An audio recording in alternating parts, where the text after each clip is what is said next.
Caroline slapped the photograph onto the table and laughed so hard she had to hold the edge to keep from falling. "Send her," she said, jabbing her finger at Maggie's face. "Send the ugly one. Let the rich rancher see what nobody in Silver Creek ever wanted." Their mother covered her mouth. Not in horror, in amusement. And Maggie Sullivan stood in the doorway of her own kitchen, holding a dish towel, listening to her family turn her life into a punchline. She didn't cry. She didn't argue. She walked back to her room, sat on the edge of her bed, and made the only decision that had ever been entirely her own. She would go. Before we go any further, if this is your first time here, please subscribe to our channel and follow this story all the way to the end. Drop a comment and tell me what city you're watching from. I want to see how far this story has traveled. The letter had arrived on a Tuesday morning in early April of 1884, and for 3 days, nobody in the Sullivan household told Maggie about it. That was the first cruelty. Not the largest, not the last, but in many ways, the most telling. Because it meant that when her mother finally left the envelope on the kitchen table, carelessly, the way you leave out a newspaper, nobody needs. Maggie understood immediately that whatever was inside was not meant for her benefit. It was meant to be used on her. The return address read, Walker Ranch, Durango County, Colorado. Maggie had heard the name Ethan Walker the way everyone in Silver Creek had heard it. In fragments. In whispered admiration and whispered pity, depending on which part of the story people chose to tell. He was the man who owned more land than any other rancher in the southern part of the state. He was the man who had built an empire starting from nothing but a stubborn will and an unwillingness to quit. He was also the man who had buried his wife 3 years earlier and had not, according to every piece of gossip that passed through Silver Creek, been the same since. The advertisement he had placed in 3 different Colorado newspapers was the subject of enormous speculation. Rancher seeking honest woman for companionship and partnership, not requiring beauty or wealth, requiring character, reliability, and willingness to build a life in good faith. Correspondence welcomed. Maggie read it twice.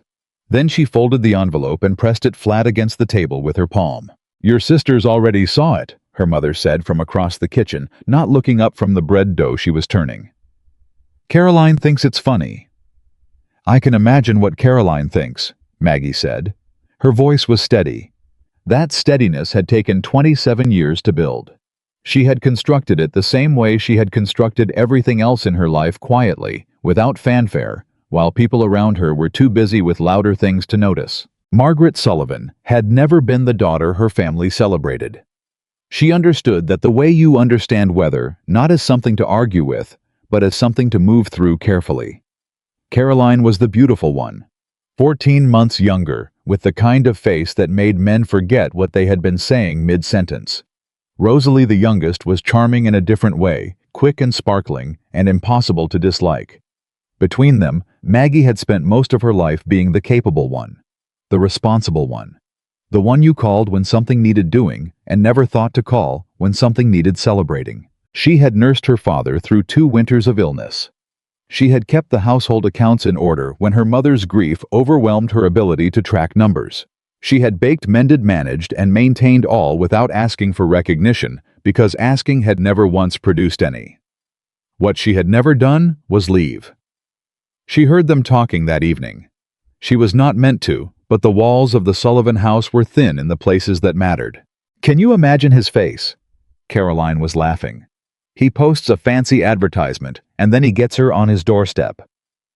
"Be kind," her mother said. But she was still smiling. Maggie could hear the smile in her voice. It was a particular tone, half correction, half permission, that she had heard her whole life.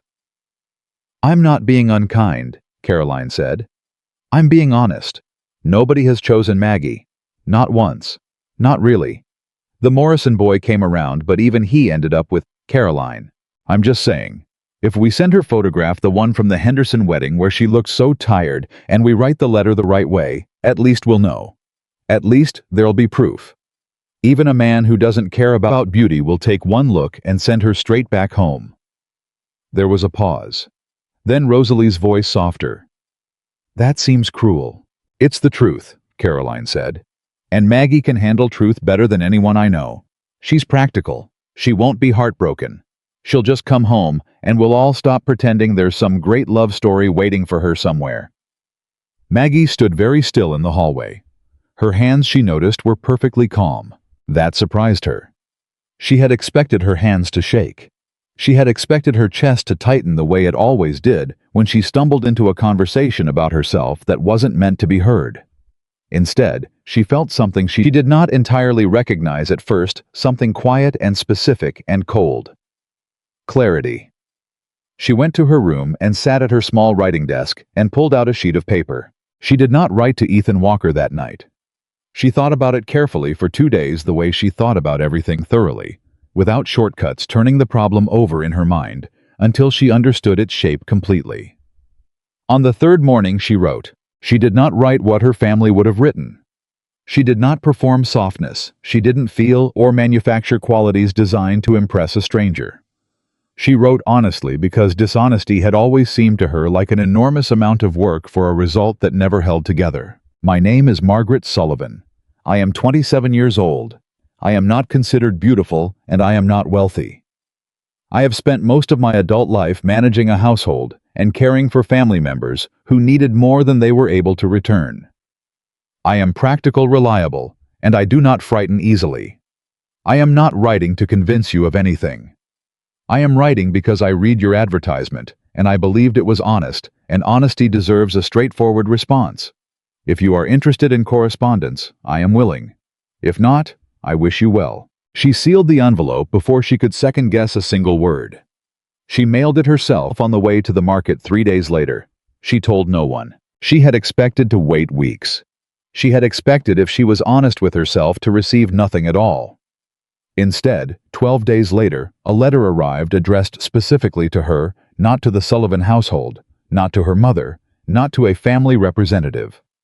To Margaret Sullivan, with her full name, written in a hand that was careful and deliberate, and not at all what she had expected from a man who ran thousands of acres with a crew of dozens. She took it to her room before anyone else could see it. "Miss Sullivan, your letter was the most honest piece of correspondence I have received in 2 years of this particular search.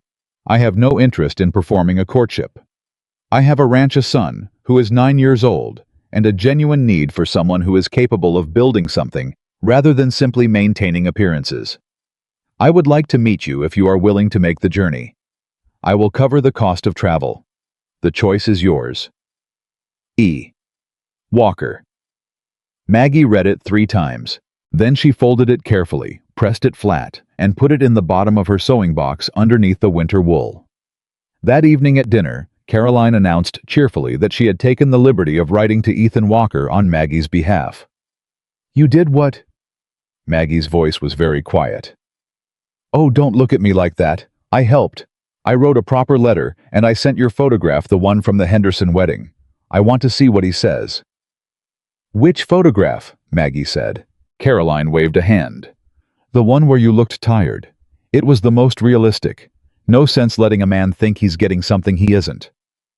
Rosalie looked at her soup. Their mother said nothing. Maggie put down her fork. Not dramatically. Simply. "The way you put down something you have been holding for too long. You sent a man I've been corresponding with a letter he didn't ask for," she said. "And a photograph chosen specifically to make me look as unfavorable as possible, because you thought it would be funny." "I thought it would be honest," Caroline said, smiling. "You're always talking about honesty." "You wanted him to reject me," Maggie said. "You wanted proof." Caroline's smile held, but something shifted behind it. She had expected tears. She had expected Maggie to leave the table quickly and cry somewhere private, which she would do quietly, so as not to inconvenience anyone. That was how Maggie handled things. That was how she had always handled them. Instead, Maggie looked at her with an expression Caroline didn't entirely have a name for. "All right," Maggie said. "Then I hope you're satisfied." She picked her fork back up and finished her dinner. That night, she began to plan. She had already received Ethan Walker's letter. She had already been invited. Whatever Caroline had sent, whatever tactical unflattery had been deployed in her name, it hadn't mattered. The man had already written to her. The man had already asked her to come. The question was not whether she was invited. The question was whether she was brave enough to go. Maggie Sullivan, in 27 years of living, had been called many things. Reliable, plain, useful, overlooked. She had been called patient, which was mostly true, and she had been called cold, which was untrue, but understandable, because people often confused composure with coldness, when composure was the only protection available. She had never been called brave. She decided she wanted to see what that felt like. She found her mother in the kitchen the next morning before anyone else was awake, and she told her simply that she was going to Colorado. Her mother looked at her for a long moment. "He'll send you back," she said. "Probably," Maggie said. "Then why go?" Maggie poured herself a cup of coffee and didn't answer, because the honest answer was one she wasn't sure her mother would understand. She was going because she had spent 27 years building a life around being useful, and she had realized somewhere between reading Ethan Walker's letter and listening to Caroline laugh that useful was not the same as valued.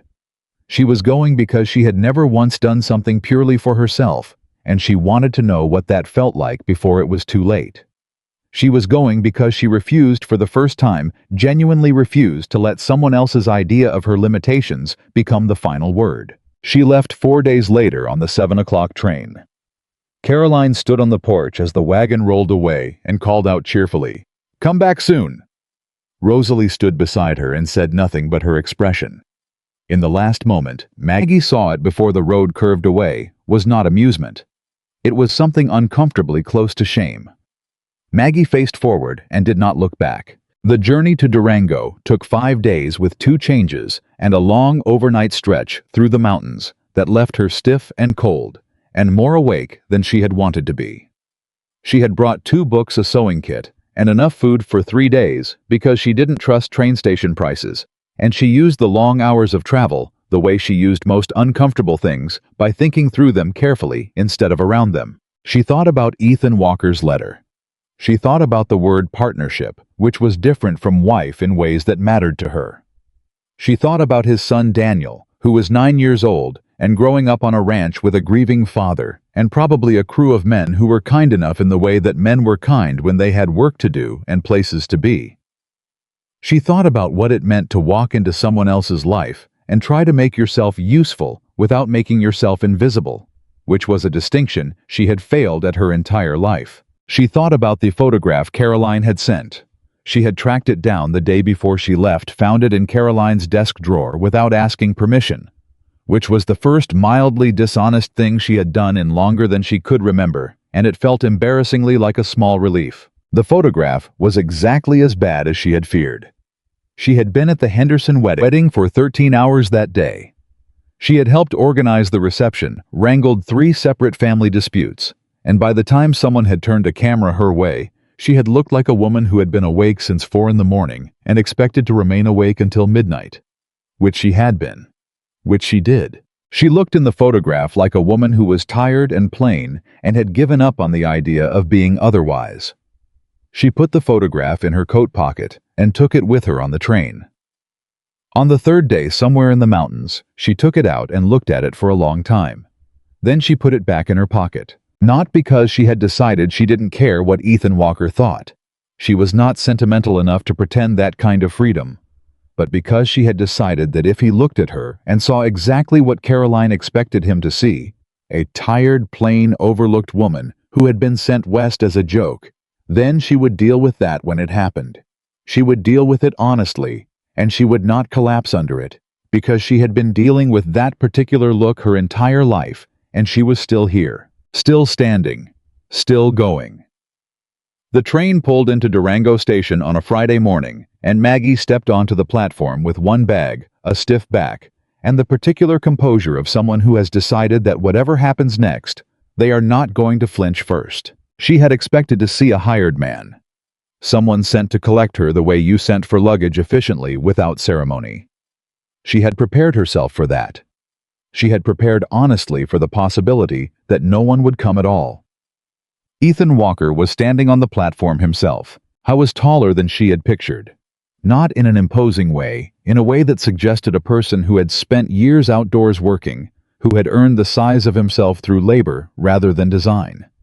He was wearing a work coat that was clean but not new, and he had his hat in his hands, which struck her immediately because men with his kind of money did not typically stand on train platforms holding their hats like they were nervous.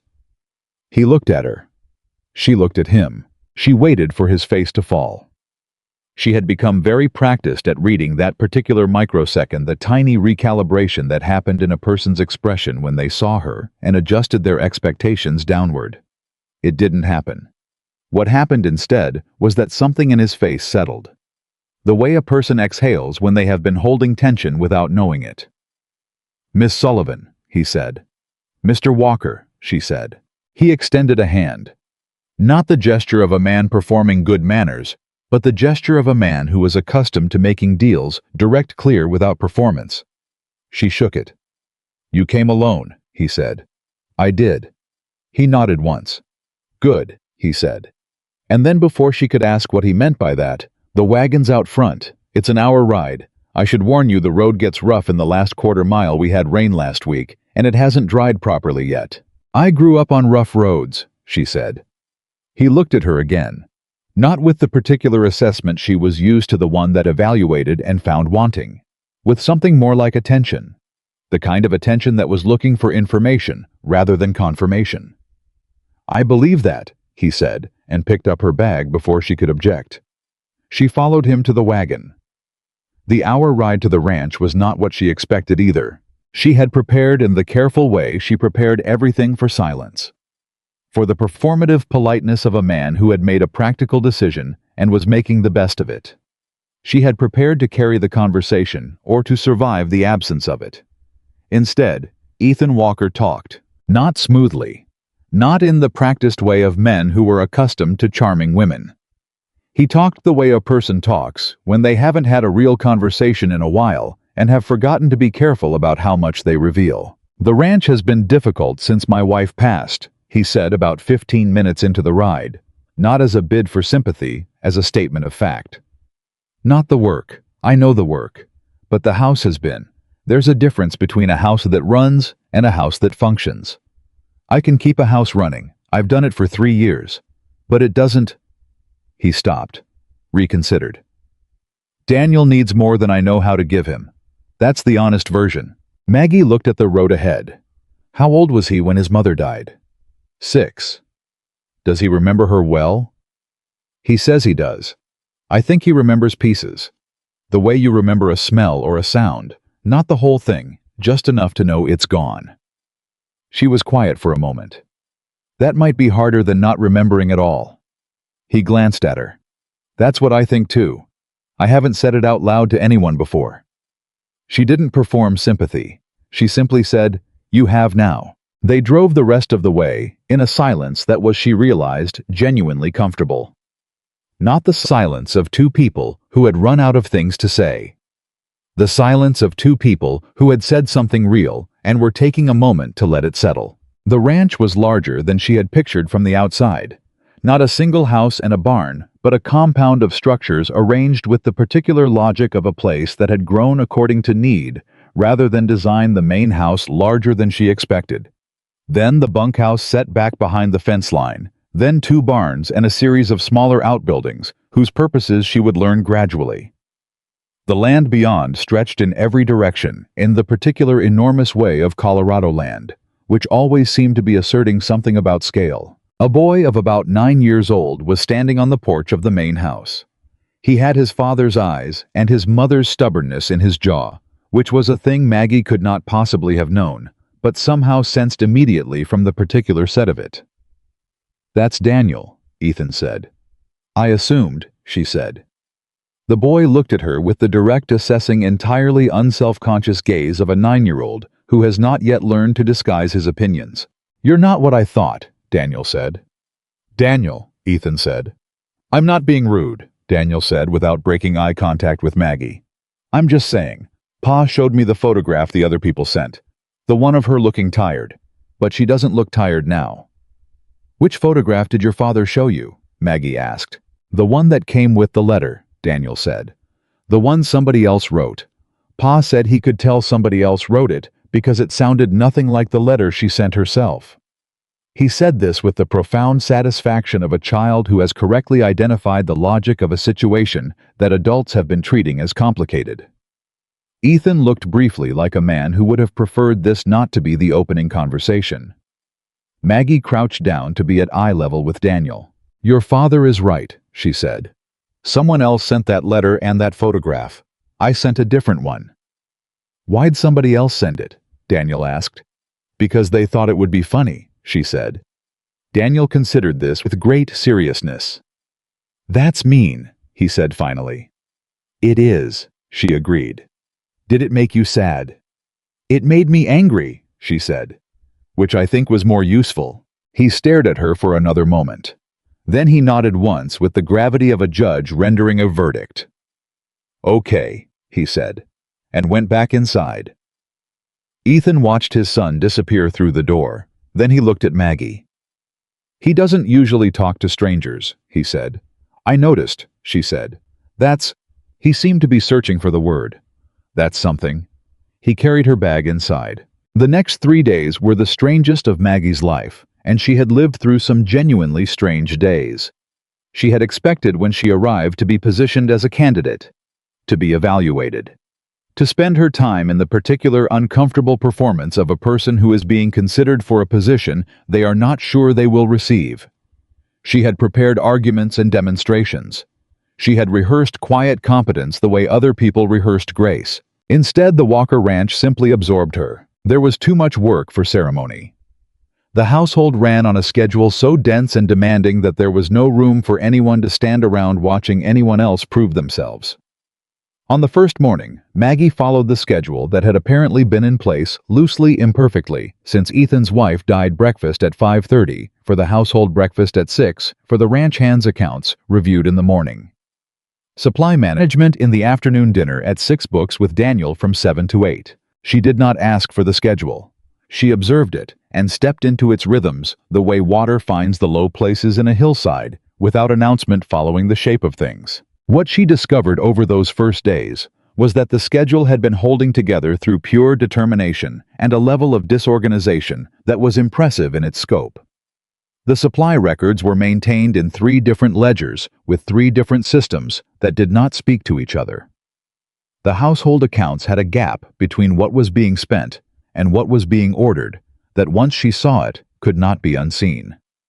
The kitchen operated on a weekly plan that was sensible in theory and chaotic in practice because whoever was executing it had never learned that planning and doing are 2 different kinds of intelligence. She mentioned none of this immediately. She spent the first 3 days watching and learning and filing observations away in the careful internal architecture she used to organize information, the same system that had let her manage her family's household through illness and grief and financial strain without anyone ever noticing how close to the edge things were. On the evening of the 3rd day, she sat down with Ethan at the kitchen table after Daniel had gone to bed and said without preamble, "Your supply accounts don't match." He looked up from the ledger he was reviewing. "I know. You know." She hadn't expected that. "I've known something was wrong for about 8 months," he said. "I can run a ranch. I can manage cattle and land and weather and a crew of 20. But the accounts?" He shook his head. "I keep looking and I keep seeing it, but I can't find where it's coming from." "How much?" "More than I want to say out loud," he said. "Less than it would take to ruin us, so far." She was quiet for a moment. "Would you let me look at all 3 ledgers, the supply records and the household accounts and whatever else is being kept separately?" He looked at her for a long moment. Not with doubt, with something more complicated. The expression of a person who has been carrying a problem alone for long enough that being offered help feels unfamiliar. "Why would you do that?" he asked. "Because I can," she said. "And because it matters. And because I have spent the last 3 days watching a house that works hard and runs badly, and I don't see the point in staying quiet about it." He held her gaze for a moment. Then he reached behind him and set all 3 ledgers on the table. "Take your time," he said. She worked until after midnight. He stayed at the table the entire time, reading a supply catalog, not watching her, not interrupting, simply present in the particular way that some people understood, without being taught that when someone is doing important work, the best support is not assistance or encouragement, but simply the refusal to leave them alone with it. At 12:40 in the morning, Maggie set her pen down. "It's Walter Hayes," she said. Ethan went completely still. "The numbers are being manipulated at the supply purchase stage," she said. "Someone is ordering more than is being delivered and pocketing the difference. It's been happening in small enough amounts over a long enough period that each individual instance looks like variance. But over 8 months, it adds up to—" She turned the ledger toward him and showed him the number. He stared at it. His jaw tightened. "Walter has been with this ranch for 11 years, he said. "I know," she said. "I saw his entry date in the employment records this morning." "He was here when my wife was alive," Ethan said. "He helped us after she—" He stopped. "I know," she said again more quietly. The silence stretched. "I could be wrong," she said. "These are 3 different ledgers with 3 different systems, and I've been looking at them for 4 hours. I want to be careful. I want to look again tomorrow with fresh eyes and see if I come to the same conclusion." "But you don't think you're wrong," he said. She looked at him steadily. "No," she said. "I don't think I'm wrong." Ethan Walker sat at his kitchen table in the small hours of an April morning and looked at a woman he had met 4 days ago. A woman his neighbor's daughter had mailed a cruel letter for, a woman who had appeared on his platform with 1 bag and no performance, and felt something shift in his chest. Not love. Not yet. Something quieter and more foundational. Trust. The kind that doesn't ask permission before it forms. "Look again tomorrow," he said. "And then we'll talk about what to do." She nodded. She gathered the ledgers into a neat stack and moved them to the side. Then she put her coat on and said, "Good night, Mr. Walker." "Good night, Miss Sullivan," he said. She was almost to the kitchen door when he said quietly behind her, "Nobody sent you as a joke." She stopped.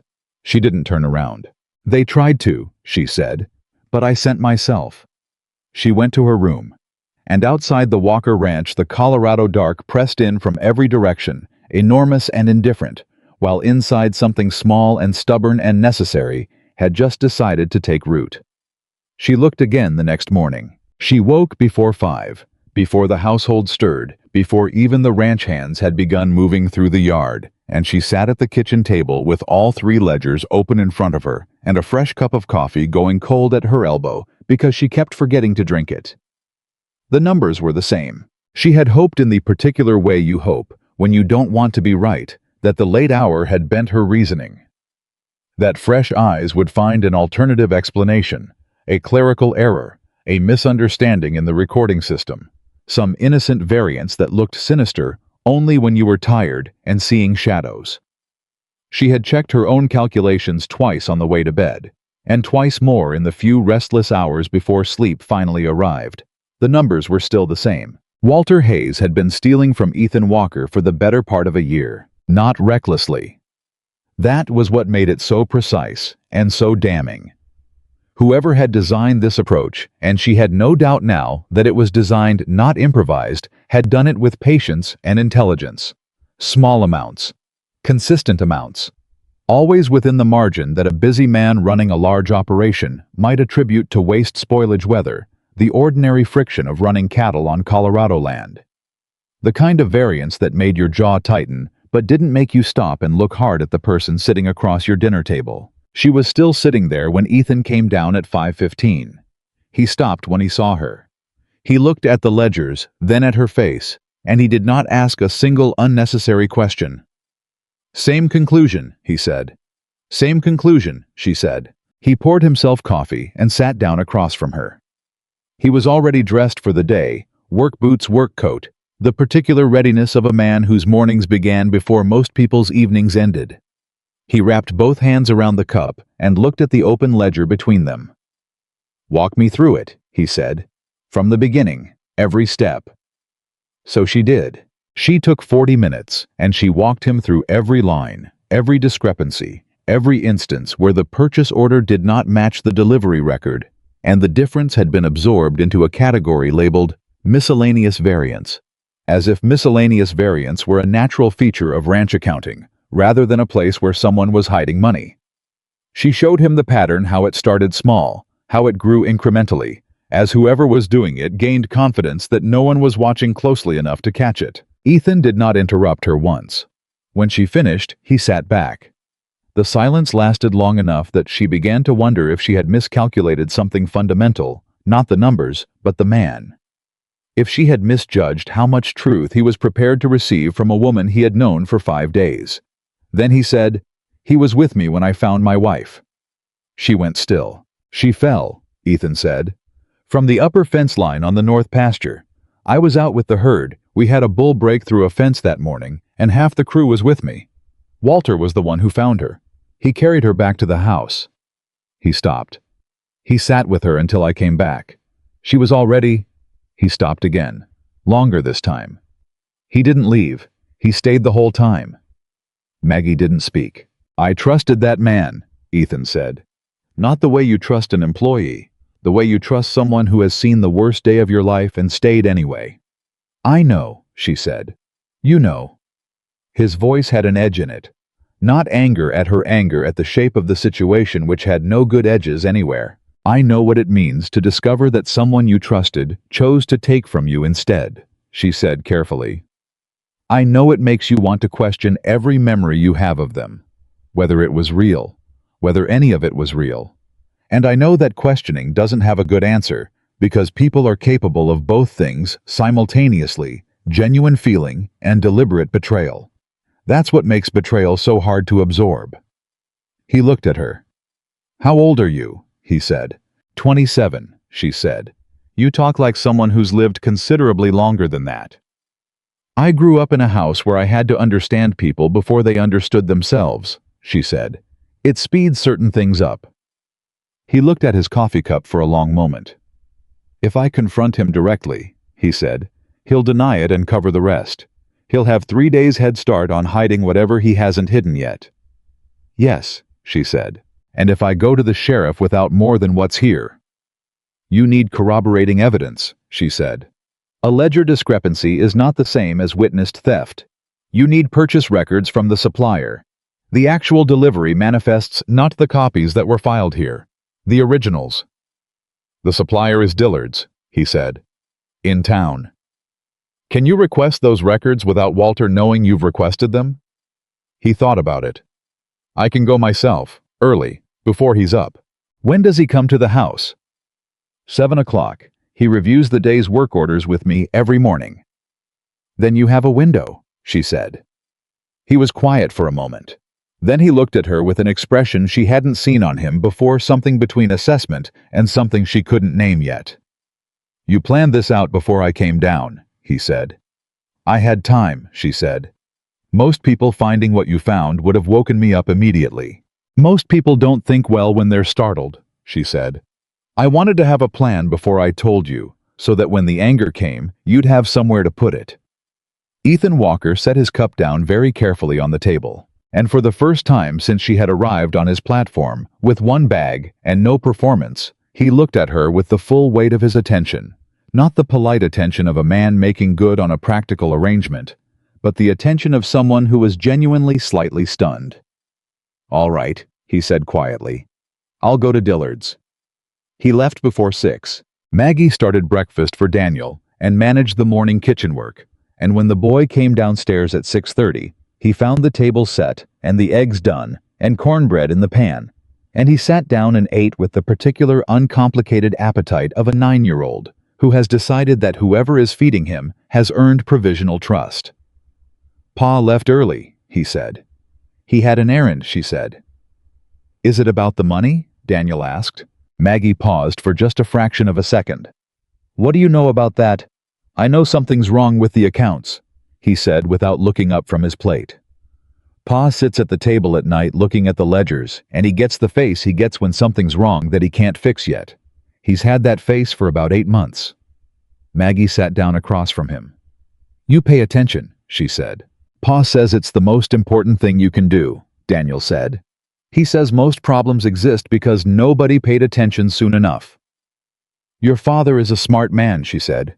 "He's the smartest man I know," Daniel said with the simple certainty of a child who has not yet been given reason to qualify that. Then he looked up. "Are you going to fix it?" "We're going to try," she said. "Good," he said, and went back to his eggs. Ethan returned just before 7 with a leather satchel under his arm and an expression that confirmed everything before he said a single word. He set the satchel on the kitchen table and looked at Maggie. "The delivery records at Dillard's don't match what's filed here," he said. "Not even close." She nodded. She had expected it. Expecting it did not make it easier to hear.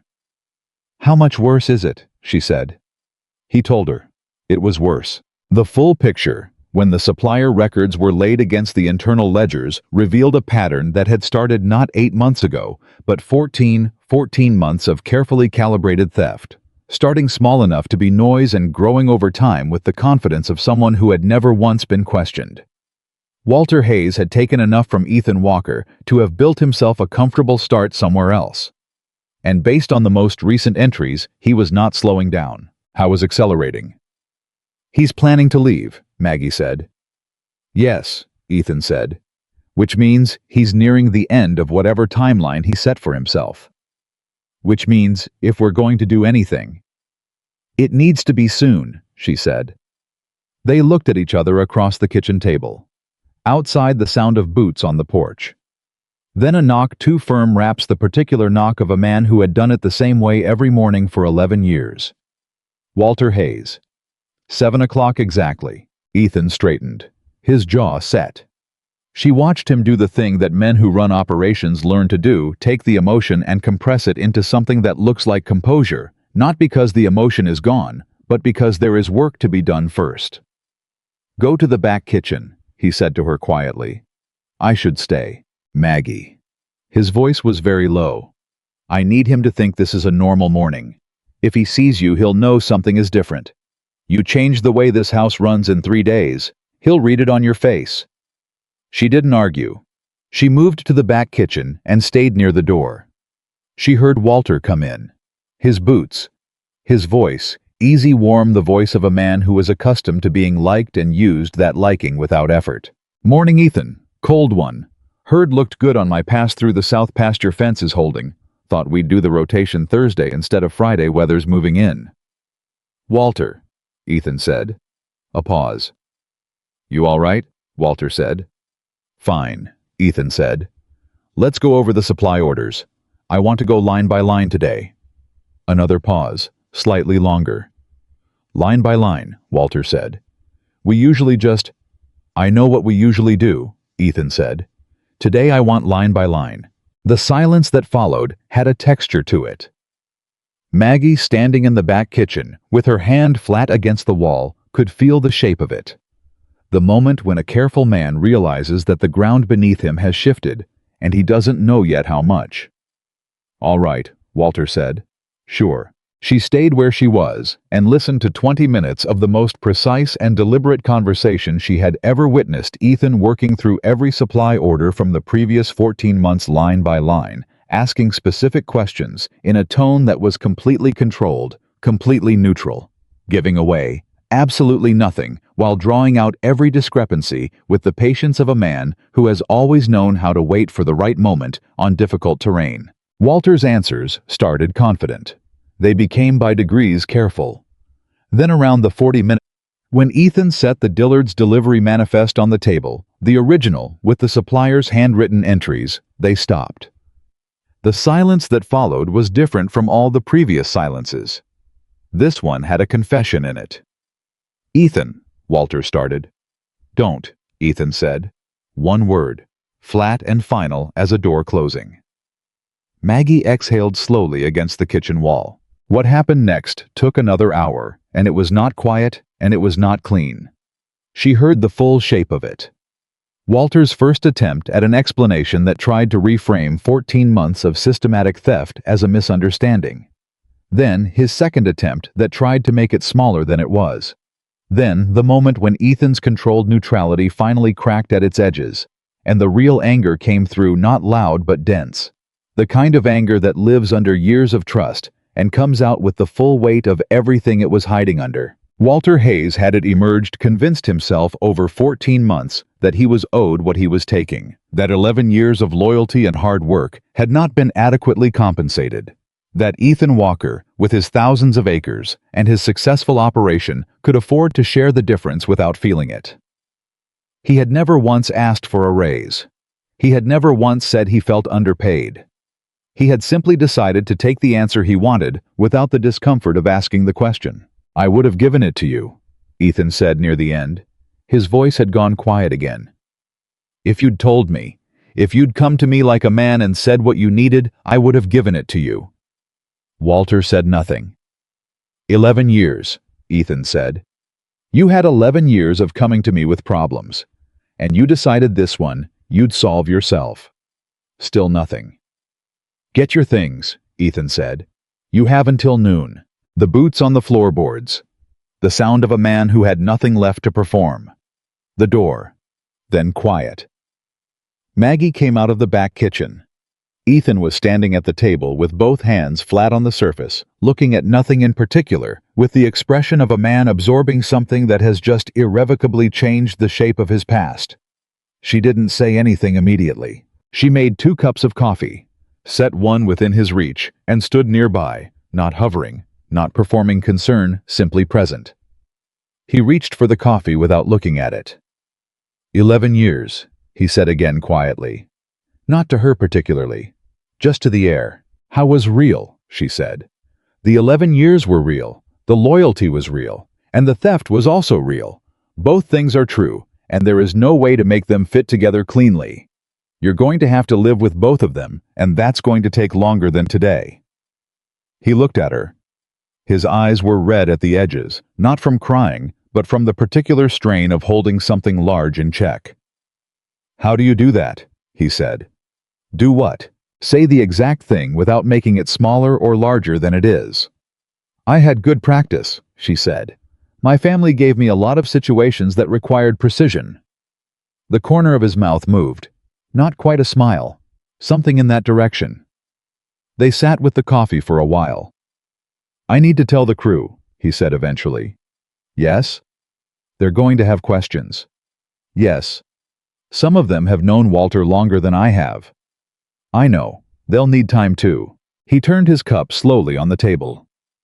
"You've been here 5 days," he said. 6, she said. "As of this morning."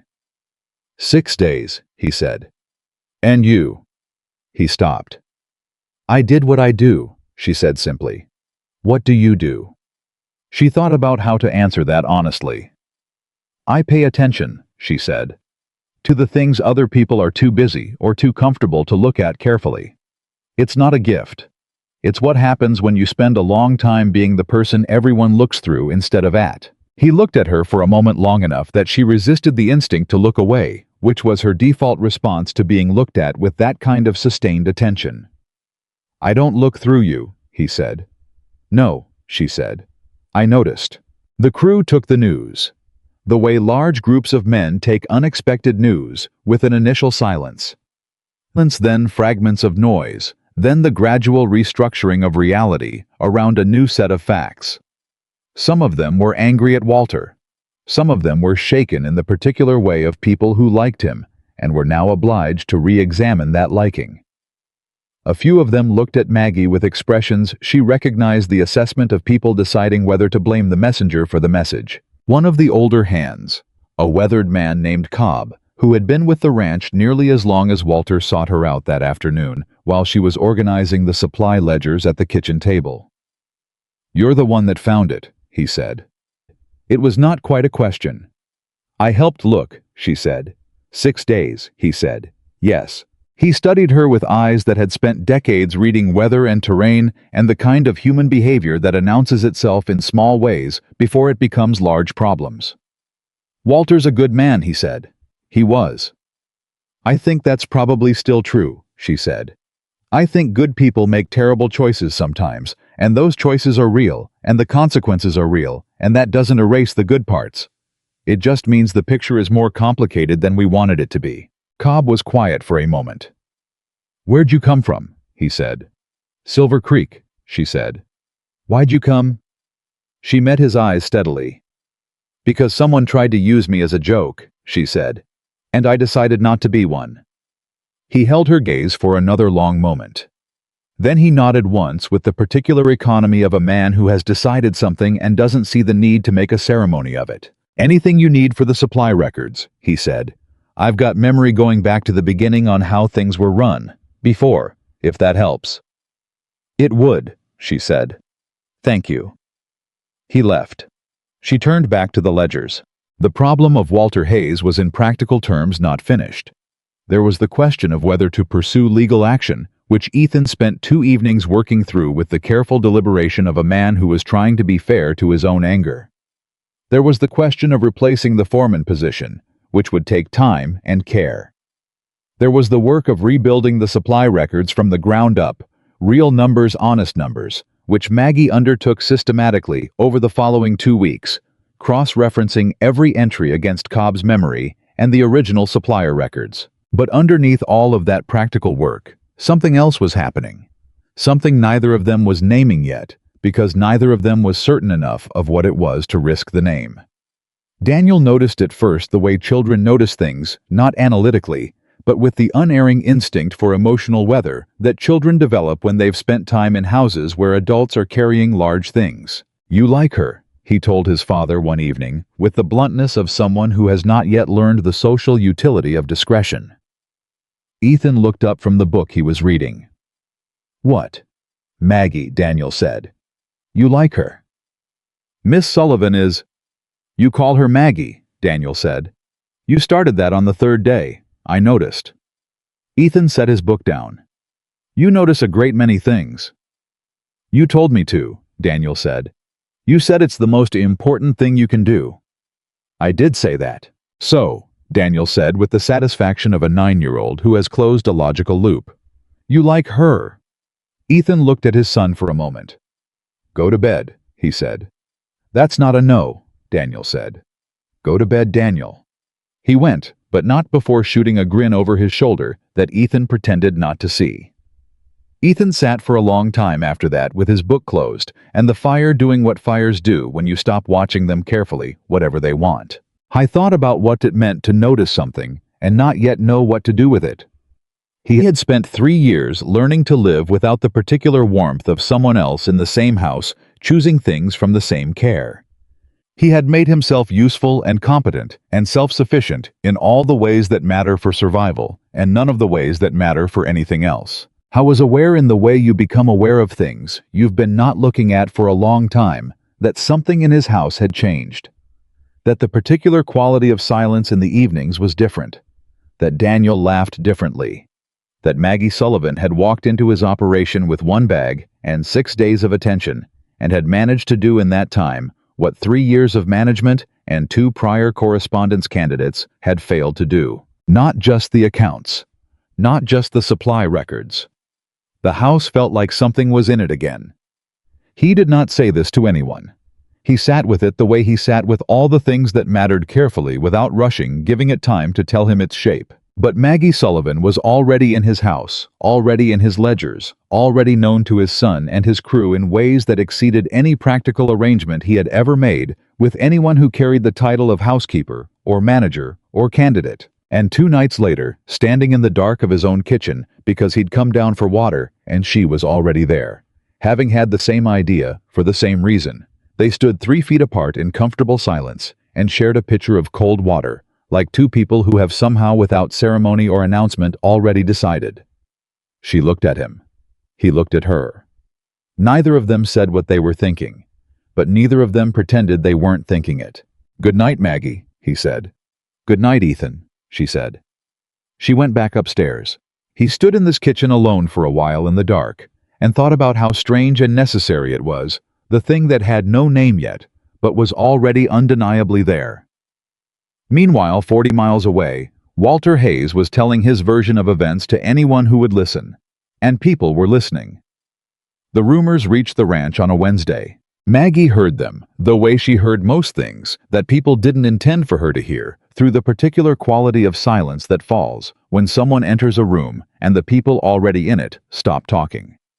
She had walked into the supply barn to ask Cobb about the Thursday delivery schedule and found 3 of the younger hands standing in a cluster near the equipment wall, and the silence that dropped when she appeared had a shape to it, a density. the kind that meant the conversation had been specifically about her. She noted it. She asked Cobb about the delivery schedule. She got her answer and she left. She spent the rest of that morning working through the rebuilt supply ledger and said nothing to Ethan. She waited. By evening, she understood what she was waiting for because Ethan came in from the south pasture with the particular controlled expression she had learned to read, the one where his jaw was set and his eyes were doing the kind of steady, deliberate work that meant he was managing something that wanted to come out differently. He sat down at the table. He did not take his coat off first, which he always did. He simply sat. "You've heard," she said. "Cobb told me," he said, "this afternoon." She set her pen down. "What's the version circulating?" "Two versions," Ethan said. "The first one says you manipulated the accounts yourself to make Walter look guilty because you wanted to secure your position here. The second one says I fabricated the whole thing because I wanted an excuse to remove Walter before he could tell people that I've been mismanaging the ranch's finances for years and using him as cover." She absorbed this. It was worse than she had expected, which was saying something because she had expected it to be fairly bad. "Walter did this deliberately," she said. "Yes," Ethan said. "He's not just venting, he's positioning. He wants to make it impossible for you to pursue legal action without it looking retaliatory." "Yes," Ethan said again. "He knows me well enough to know that the last thing I want is a public fight. He's betting I'll let it go to avoid the spectacle." "Will you?" He looked at her steadily. "No." She nodded. She picked up her pen, then set it down again. "How bad is it in town?" "Bad enough," he said. "Harmon's wife, she runs the church ladies' auxiliary, apparently spent the entire afternoon telling people that Ethan Walker finally went and let some woman off a train talk him into destroying a good man." "Harmon is a business associate of yours," Maggie said. "He owes me 3 favors and a significant amount of money on a cattle deal from last spring," Ethan said. "He'd be very happy to see my credibility compromised enough that nobody holds him to either." She was quiet for a moment, running the shape of it through her mind. The thing about a deliberately constructed rumor, a good one built by someone who knew their target was, that fighting it directly made you look defensive, which most people read as guilty, and ignoring it made you look complicit, which most people read as confirmation. Walter had chosen his attack the way he'd chosen his theft. Precisely. Patiently. With a thorough understanding of the terrain. "There's a third version," she said. Ethan frowned. "Cobb only told me 2. "The third version is the one they're not saying out loud yet," she said. "The one that's only in looks and pauses. That I came here with nothing, no beauty, no family position, no obvious reason for a man like you to take me seriously, and therefore the only explanation for my influence in this house is that I've been using methods nobody wants to name directly." He went very still. "They're saying that," he said. It was not quite a question. "Not in so many words," she said. "They don't have to." The muscle in his jaw moved. It's what people say about women who have power in situations where they weren't expected to have any," she said, and her voice was even, because she had decided somewhere between hearing about the rumors and sitting down to this conversation that she was not going to perform injury. She was not going to let anyone, including Ethan, see how precisely that particular version of the story found its mark. It doesn't require proof. It only requires suggestion. And once it's suggested, it's very difficult to unsuggest. "Maggie, I'm not upset," she said, which was not entirely true, but was functional enough to be useful. "I'm telling you because you need to understand the full shape of what we're dealing with. Walter didn't just steal money. He anticipated getting caught eventually, and he built an exit strategy that would make the catching cost us more than the theft." Ethan sat with that. "He's smarter than I gave him credit for," he said finally. "Most people are," she said, "in the specific area of protecting themselves." He looked at her for a long moment. The fire was low, and the kitchen was warm, and outside the Colorado dark had settled in the complete indifferent way it had, and none of that had anything to do with what was sitting between them at this table. "I'm sorry," he said. "Don't be," she said. "Maggie, Ethan." She looked at him directly. I came here knowing people would find reasons to discount me. I came here knowing a woman in my position, doing what I've done in 6 days in someone else's house, was going to generate a story that wasn't flattering. I'm not surprised.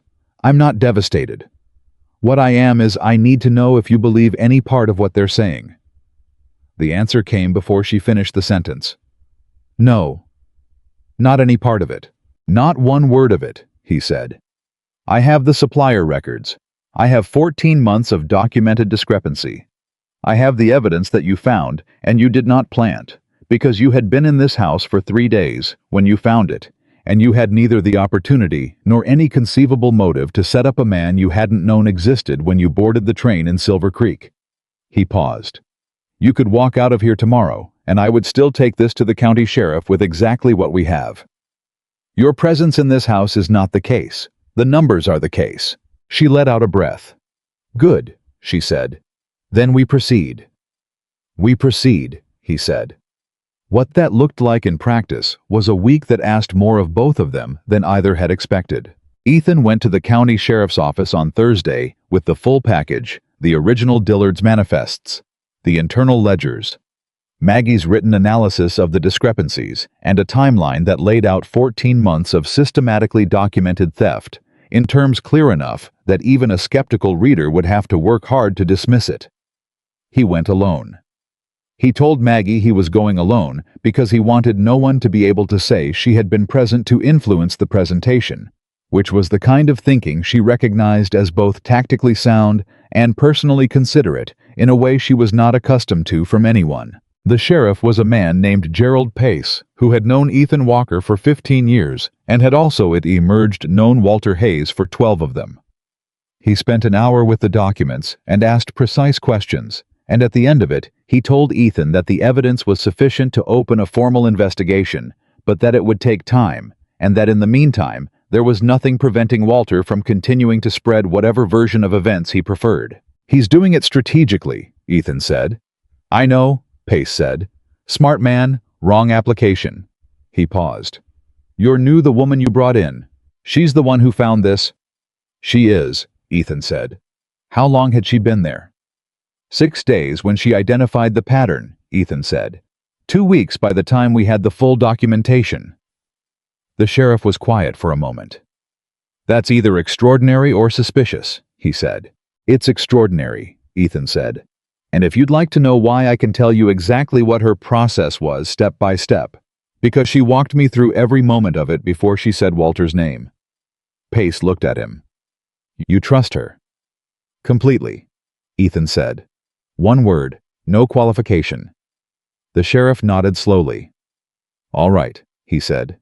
"I'll be in touch." Ethan came home that evening and reported everything to Maggie, including the sheriff's comment about extraordinary or suspicious, which made her lips press together in a thin line for a moment before she smoothed her expression back to practical. "He'll come to his own conclusion," she said. "He will," Ethan said. "And I think it'll be the right one. Pace is thorough. He's not interested in the social version of this story. How many people in this county are not interested in the social version?" He considered this honestly. "Fewer than I would like." She nodded. "Then we need to be careful about how we move through the next few weeks. Every choice we make is going to be read against the rumor." "What do you suggest?" "Normal," she said. "Everything normal. I manage the household accounts the way I have been. You run the ranch the way you have been. We don't avoid town, and we don't over-explain ourselves to anyone. We behave like people who have nothing to hide because we don't. And when people say things to our faces," he said, "we answer honestly, and we don't apologize for what we know to be true," she said. "That's all we can do." The first test came 4 days later at Hartley's general store in town, where Maggie had gone for household supplies on a Thursday morning, and had the misfortune, or perhaps the fortune depending on how you viewed it, of arriving at the same time as Clara Whitmore, who was the wife of the county's largest grain supplier, and had the particular talent of someone who could say devastating things in the tone of someone offering mild concern. "Miss Sullivan," Clara said at the counter. Her smile was warm, her eyes were calculating. "I've heard so much about you." "Mrs. Whitmore," Maggie said. She set her list on the counter and began reading items to the clerk. We were all so curious. Clara continued moving to stand slightly closer than the situation required, about the woman Ethan Walker brought in so suddenly. After such a difficult year. Men who've been alone for a while sometimes make decisions that are more emotional than practical. Don't you think? The clerk was very interested in the shelf behind the counter. Maggie turned to look at Clara Whitmore with the full, even unhurried attention that she had learned to deploy in situations that wanted to make her flinch. I think, Maggie said carefully, that Ethan Walker is one of the least emotionally impulsive men I have ever encountered. I think his decisions are thorough and evidence-based, and I would not presume to suggest otherwise. If others have a different impression of him, I'd be curious what they're basing it on. Clara's smile held, but it tightened. Of course. I only meant— I know what you meant, Maggie said pleasantly. And I think you know what I meant. Thank you for your concern. She turned back to the clerk and finished her list. She did not look at Clara Whitmore again. She walked out of that store and into the wagon and sat for a moment with her hands in her lap, and then she clicked to the horse and drove back to the ranch, and the whole way back, she thought about what it costs to be calm when calm is the last thing you feel. The cost was real. It was always real. It left a kind of residue, a tiredness, that had nothing to do with physical work and everything to do with the sustained effort of being fair and composed in situations that were designed to make you neither. She was accustomed to the cost. She had been paying it in various forms her entire life. But she had not expected to still be paying it here in a place she had come to precisely because she had decided that the cost was worth it if the destination was real.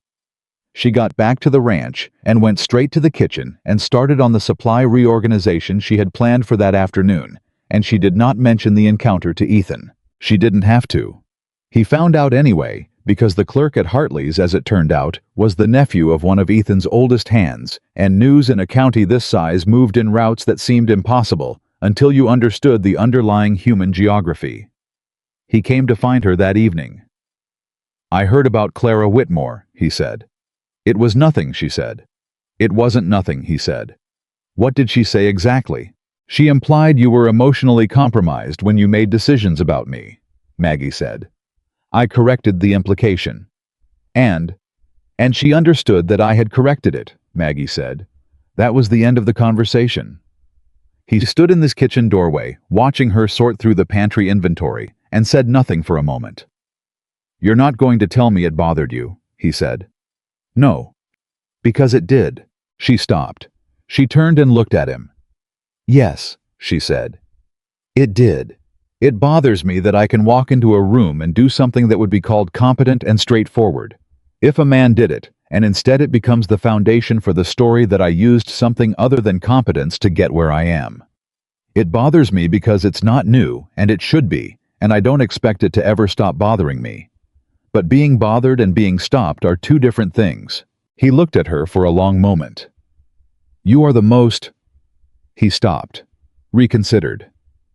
You are unlike anyone I have ever met, he said, and it came out sounding like what it was, not a compliment designed to smooth things over, but a genuine statement of fact from a man who was still slightly astonished by the truth of it. She looked at him. Something in her chest did the thing it had started doing occasionally in the last week, a small, complicated movement she had not entirely named yet and was not sure she was ready to. I'm going to finish the pantry count, she said. I know, he said. Ethan. Yes. Thank you, she said, for not telling me it shouldn't bother me. He nodded once and left her to it. The investigation moved quietly through the following weeks, while the rumor moved loudly, which is usually how those two things work. Pace was doing what he said he would do, gathering corroborating testimony, reviewing the documents, building the kind of case that could stand in front of a judge without requiring anyone to simply take the word of the accuser over the word of the accused. Walter, meanwhile, had taken up residence at a boarding house in the next town and was exercising the particular social skill of a man who knew how to tell a story with just enough truth in it to make the rest stick. He wasn't lying exactly. He was using real pieces. His 11 years at the ranch, his presence the day Ethan's wife died, his genuine work and genuine loyalty over that time to frame everything that came after, in a light that made the theft sound like justice, and the exposure sound like betrayal. It was working. Not everywhere. Not with everyone. But enough to make Sunday mornings in town more complicated than they needed to be, and enough to make Ethan's business contacts begin a slow, careful process of reevaluation that had not fully tipped in any direction yet, but was watching for which way the wind would blow. The second twist came not from Walter, but from Silver Creek.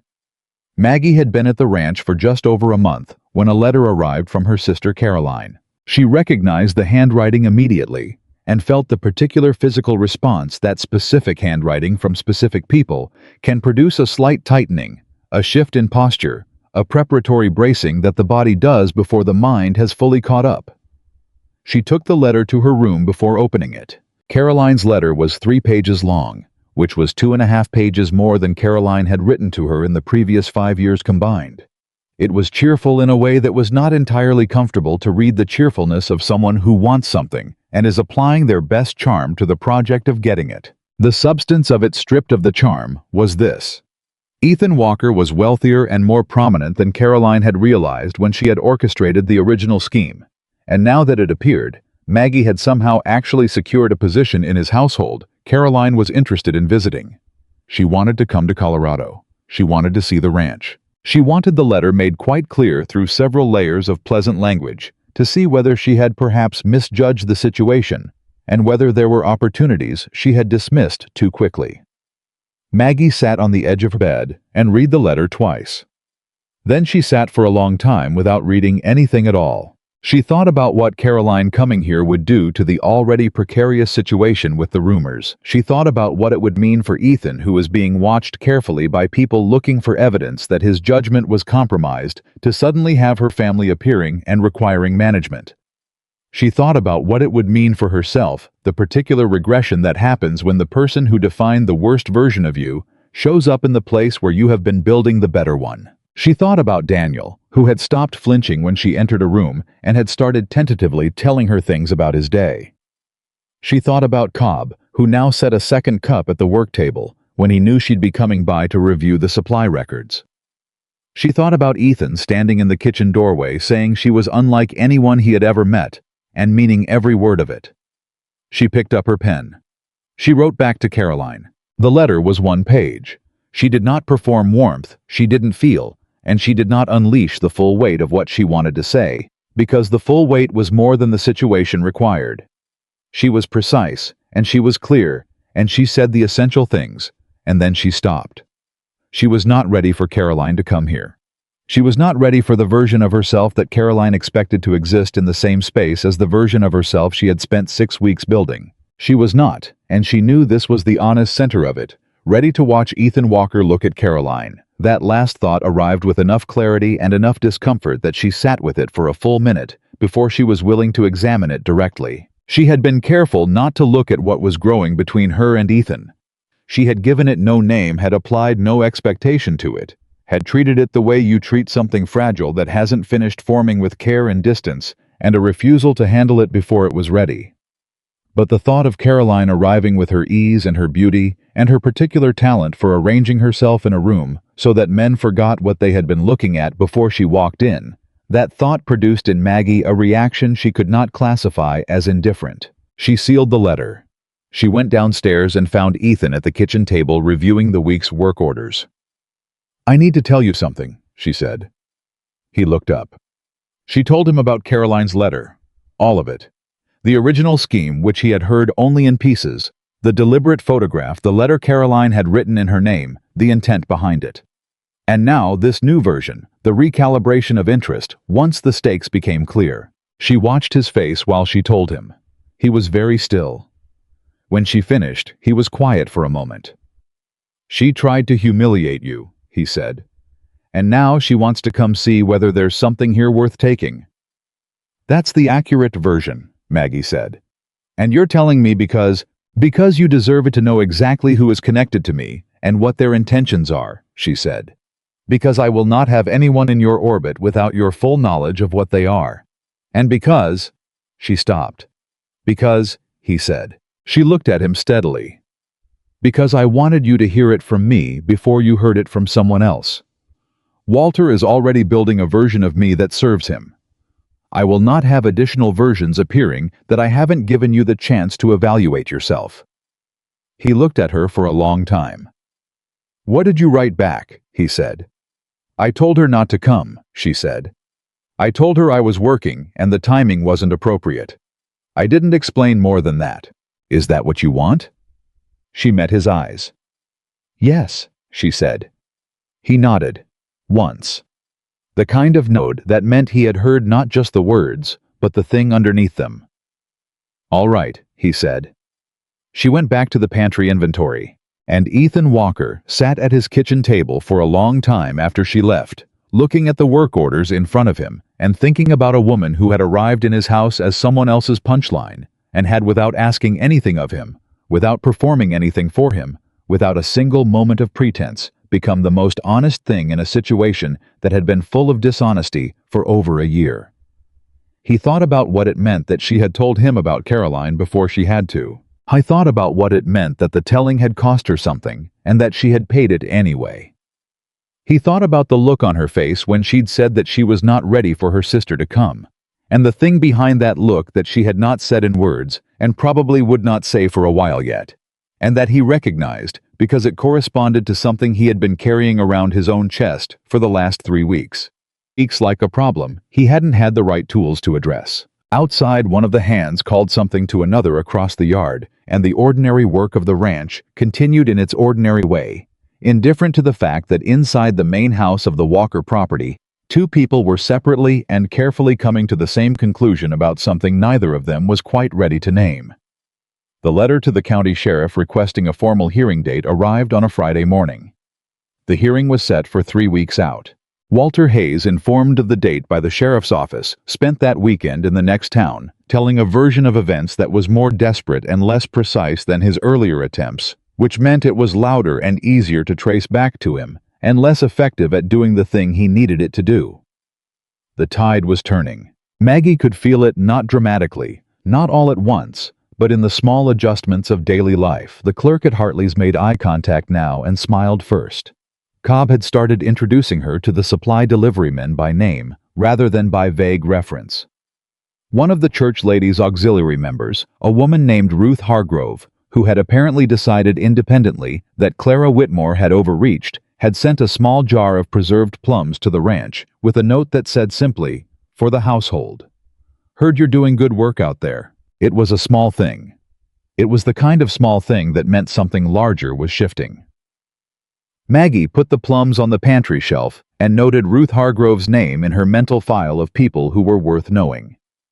But the night before the hearing, when everything was as prepared as it could be, and all that remained was the actual confrontation, the public confrontation. Walter's face across a formal room, the county's eyes watching, she could not sleep. She lay in the dark and thought about all the ways it could still go wrong. And in the next room, separated by one wall and one night and one morning, Ethan Walker was doing the exact same thing. The morning of the hearing, Maggie was up before 4. She did not pace. She did not perform anxiety for anyone because there was no one watching, and she had never been the kind of person who performed anything for empty rooms. She sat at the kitchen table with a cup of coffee she did not particularly want, and went through the documentation one final time. Not because she didn't have it memorized. Not because she expected to find something she had missed in the previous 11 reviews, but because the act of going through it carefully was the only thing that reliably converted the formless weight in her chest into something manageable. The numbers were still correct. They were always still correct. She heard Ethan come down at 4:30. He stopped when he saw her, the way he had stopped that first morning 6 weeks ago, when she was already at the table with the ledgers open. There was something in that repeated image, the stopping the reading of her presence, the particular adjustment of settling into the reality of her being already there, that had become, without either of them designing it, one of the small rhythms of the household. She was always up first. He was always slightly surprised by it, and always settled into it within about 4 seconds. This morning the settling took longer. "You didn't sleep," he said. "A few hours," she said. "Coffee is fresh." He poured himself a cup and sat across from her and looked at the documentation stacked neatly between them.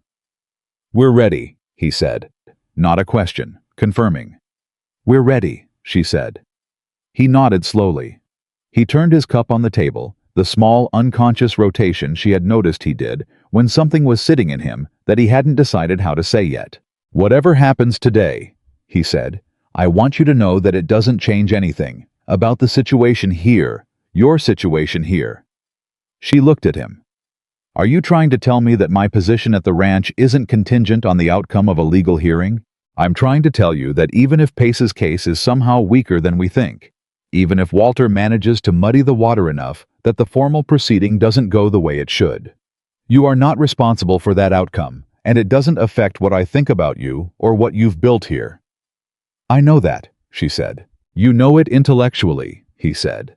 I'm saying it out loud because knowing it and feeling it are different things, and I want you to feel it today when you're in that room. She held his gaze for a moment. Thank you, she said. Daniel appeared in the kitchen doorway at 5, still in his nightclothes, with his hair pushed sideways by sleep and the focused expression of someone who has made a specific decision. I want to come, he said. Daniel. Ethan started. I know what you're going to say, Daniel said. You're going to say it's not appropriate for a 9-year-old. But Walter has been to our house every morning for 4 years, and he sat with me the day Ma died, and he was stealing from us the whole time, and I want to be there when someone says it out loud in a room where it's official. Ethan looked at his son. Maggie looked at Ethan. The boy was 9 years old, and he was talking about grief and betrayal in the same sentence with the particular composure of a child who has been thinking about something very carefully for a long time, and has decided he deserves to see it through. Get dressed, Ethan said, and eat something first. Daniel disappeared back upstairs without another word. Not triumphant, simply resolved. Maggie stood up to start breakfast, and Ethan caught her arm as she passed, not stopping her, just a light touch, the kind that communicates something that doesn't have a good English word for it. She paused. She didn't pull away. She didn't make it more than it was. We're going to be all right, he said. Yes, she said. We are. She made breakfast. The county seat was 40 minutes by wagon.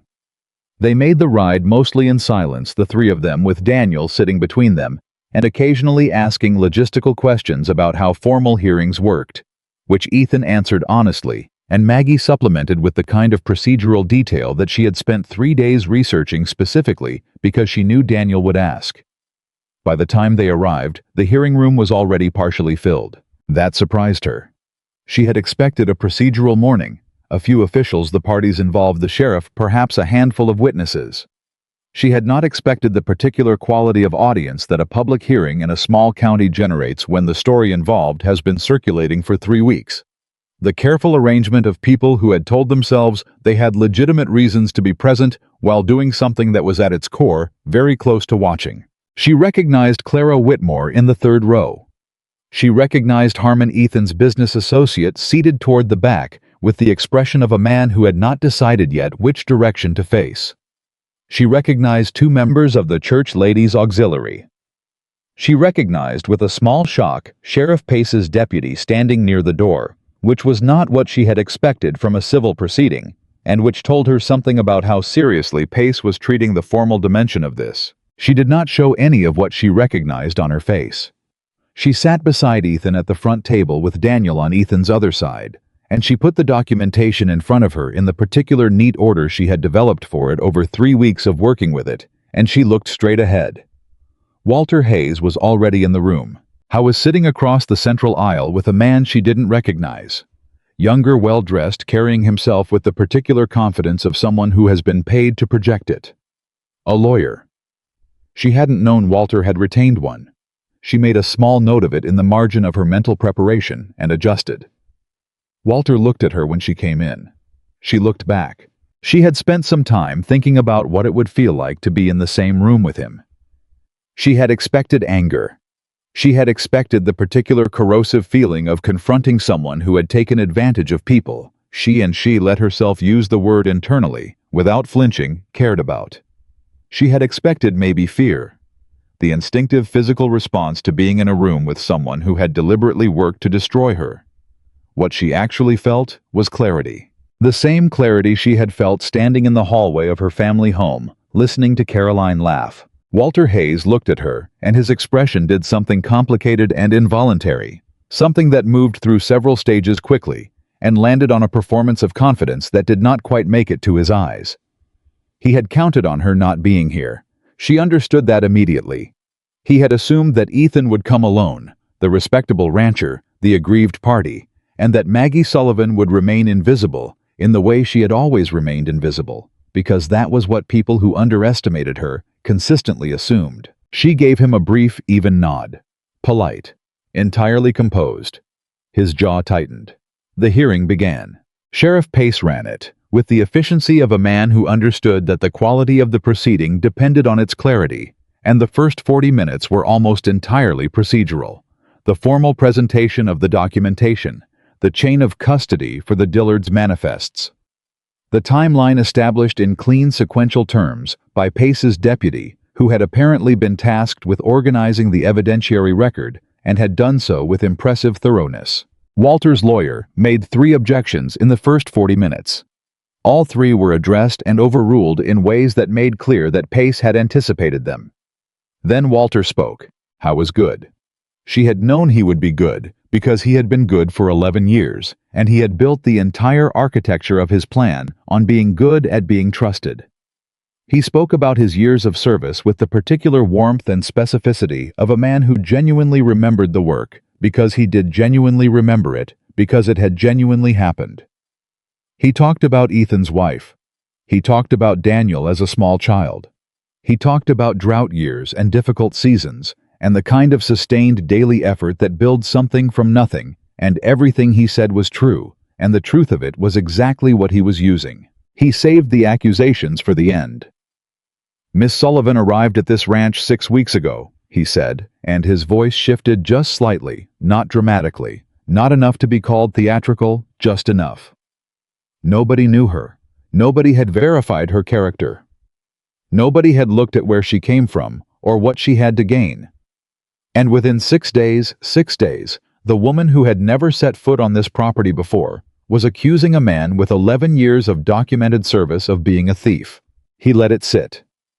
I ask you to consider, he said, what is more plausible? That a man who built this operation alongside Ethan Walker for over a decade suddenly decided to steal from him. Or that a woman who came from nothing, who had no obvious qualifications, who arrived under circumstances that nobody in this county has been able to fully explain, found a way to make herself indispensable by creating a problem she could then appear to solve. The room was quiet. Maggie did not move. She felt Ethan's hand move under the table and find her wrist not grabbing, not restraining, just present. The contact of someone saying, "I'm here," without making it a production. She breathed once, slowly. Walter's lawyer then produced something she had not expected. A second ledger, not one of the 3 from the ranch. A different one, older, with Walter's handwriting, which he presented as his personal record of supply transactions, maintained independently, over 11 years, out of his own standards of professional diligence, which told a version of the supply history that made the discrepancies look like errors in the ranch's internal system rather than deliberate manipulation. For one moment, one specific measured moment, the room shifted. She felt it. The collective recalibration of an audience that has been watching one story and is now being offered another. The particular intellectual discomfort of 2 conflicting versions of reality, both presented with confidence, both backed by paper. Clara Whitmore leaned to say something to the woman beside her. Harmon in the back row sat up straighter. Walter's lawyer was still talking, building the case around the alternative ledger, constructing an explanation for each discrepancy that was internally consistent, if you accepted the premise that the ranch's records were the corrupted set. She had about 90 seconds. She looked at the ledger across the room. She couldn't read it from here, but she didn't need to. She had spent 3 weeks with every piece of documentation associated with this case, and she had cross-referenced every entry against 3 external sources, not one. And she had noticed in those cross-references something specific about the supplier's handwriting on the original manifests. Something about the ink dating, about the order in which certain entries appeared relative to delivery dates, that Walter's alternative ledger, would be unable to account for without internal contradiction. She leaned to Ethan and said very quietly, "Ask Pace to compare the alternative ledger against the manifest dates, not the amounts, the sequence of dates." He looked at her. "Trust me," she said. He trusted her. He raised his hand and spoke, and Pace, who was already looking at the alternative ledger, with the expression of a man applying pressure to something that might not hold, allowed the request. The deputy brought both documents forward. Pace spent 4 minutes going through them. Then he looked up. "The dates in the alternative ledger," he said with the measured precision of someone choosing his words very carefully, "show purchase confirmations for 3 orders that, according to the supplier's original manifests, had not yet been placed at the time of the recorded entry." The room went very quiet. "Someone recorded transactions before they happened," Pace said. "Which means this document was not a contemporaneous record. It was constructed retroactively." Walter's lawyer started to speak. "I'm not finished," Pace said. He wasn't. The next 20 minutes were the most precise piece of methodical public dismantling Maggie had ever witnessed. Pace was not dramatic. He was thorough. He went line by line through the date sequence discrepancies, cross-referencing them against the Dillard's manifests, and against 2 additional supplier records that the deputy had quietly gathered in the previous week from a secondary feed supplier that Walter had apparently not thought to account for in his alternative version. The alternative ledger fell apart. Not dramatically. Not all at once. In the specific, undeniable way that a constructed thing falls apart when you apply careful, sustained pressure to the joints, piece by piece. Each piece making the next piece harder to defend until the overall structure had nothing left holding it up. Walter Hayes sat across the room and watched 11 years of positioned trustworthiness come apart at the foundation. And his face did the thing that faces do when a person has been holding an enormous amount of effort together and the point of failure finally arrives. Not collapse. Something more controlled than that, and sadder. The particular look of someone who had known at some level that this moment was always waiting. His lawyer said something to him in a low voice. Walter shook his head. He looked at Ethan. Ethan looked back at him. There was an entire decade in that look. The mornings, the seasons, the hard years, the day in the north pasture, the chair. Walter had sat in for hours with a grieving man who didn't know yet how to be alone. All of it was there, and all of it was finished, and both men knew it. Pace concluded the formal proceeding in another 40 minutes. The details were legal and procedural, and Maggie followed all of them carefully, but the real conclusion had already happened in those 20 minutes of date sequencing, and what came after was mostly the official language that gets placed around a truth that has already been established. Walter Hayes would be formally charged. The recovered amounts, which Pace had now definitively quantified, would be pursued through civil proceedings in addition to the criminal charge. The ranch's accounts would be restored with the correct documentation as the official record. It was over. Not entirely. There would be more proceedings, more legal process, more of the slow administrative work that follows public reckoning. But the essential thing was done. The truth had been told in a room full of people, and it had held. Maggie sat very still through the final minutes and did not perform relief. She felt it, the specific, quiet release of a tension she had been carrying for weeks, but she kept it internal because the room was still full of people who were still watching, and she had learned long ago that the moment you showed relief was the moment people decided you had been uncertain. She had not been uncertain. She had been right. It was only afterward, walking out into the late morning with Ethan on one side and Daniel on the other, that she allowed herself to exhale fully. Daniel had not said a word through the entire proceeding. Now he walked between them with his hands in his coat pockets and his jaw set in the way that she had come to recognize as the look he got when he was processing something large in the private, thorough way that he had inherited from his father. "He really did it," Daniel said finally. "Yes," Ethan said. "All of it, the whole time." "All of it," Ethan said. Daniel was quiet for another moment. "Was any of it real?" he said. The things he did. After Ma. Was that real?" Ethan slowed his pace. He looked at his son. Maggie watched Ethan make the decision. She had watched him approach and pull back from several times in the past weeks, the decision to give a 9-year-old the complicated answer instead of the simple one, because the simple one would be a kind of lie. "I think it was real," Ethan said. "I think he was capable of real things. And I think he was also capable of this. And I know that doesn't make any sense right now." "Maggie said that," Daniel said. "She said people can be both." Ethan looked at her over Daniel's head. She looked back at him. "She's right," Ethan said. They reached the wagon. Ethan helped Daniel up first, and then turned to offer Maggie a hand up, which he had done the same way every time they had ridden together. This time, when she took his hand, he didn't immediately let go. He held it for just a moment longer than the situation required, and she looked at him, and what was on his face was not gratitude for the documentation, and not relief about the hearing outcome. It was something that had been building for 6 weeks, and had apparently decided that the margin of a wagon step was sufficient occasion to make itself visible. "Maggie," he said. "Ethan," she said. "I want to say something." "You can say it on the way back," she said. "Daniel is watching." He glanced at his son, who was watching with an expression of absolute undisguised interest and making no effort whatsoever to pretend otherwise. "I'm not watching," Daniel said immediately. "You absolutely are," Maggie said. "I'm looking at the other direction," Daniel said, and turned his head 45 degrees, which did not help. Ethan laughed. It was the full laugh, the one she had heard only a few times, that came from somewhere genuine rather than from politeness, and it broke the particular solemnity of the moment in a way that felt, she realized, like relief rather than interruption. She climbed up into the wagon. The ride back was different from the morning ride.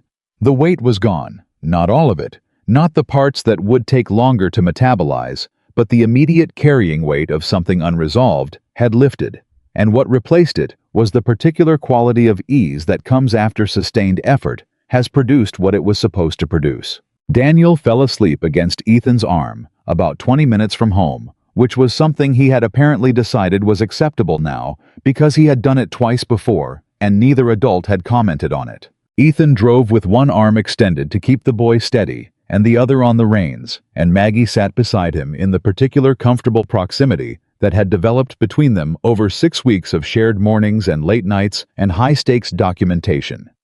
The proximity of two people who have decided without saying so that the space between them is negotiable. "What you did in there," Ethan said quietly, so Daniel wouldn't wake. "The date sequence. I didn't see it."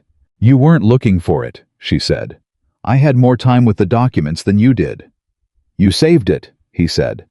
"When that ledger appeared, I watched the room shift.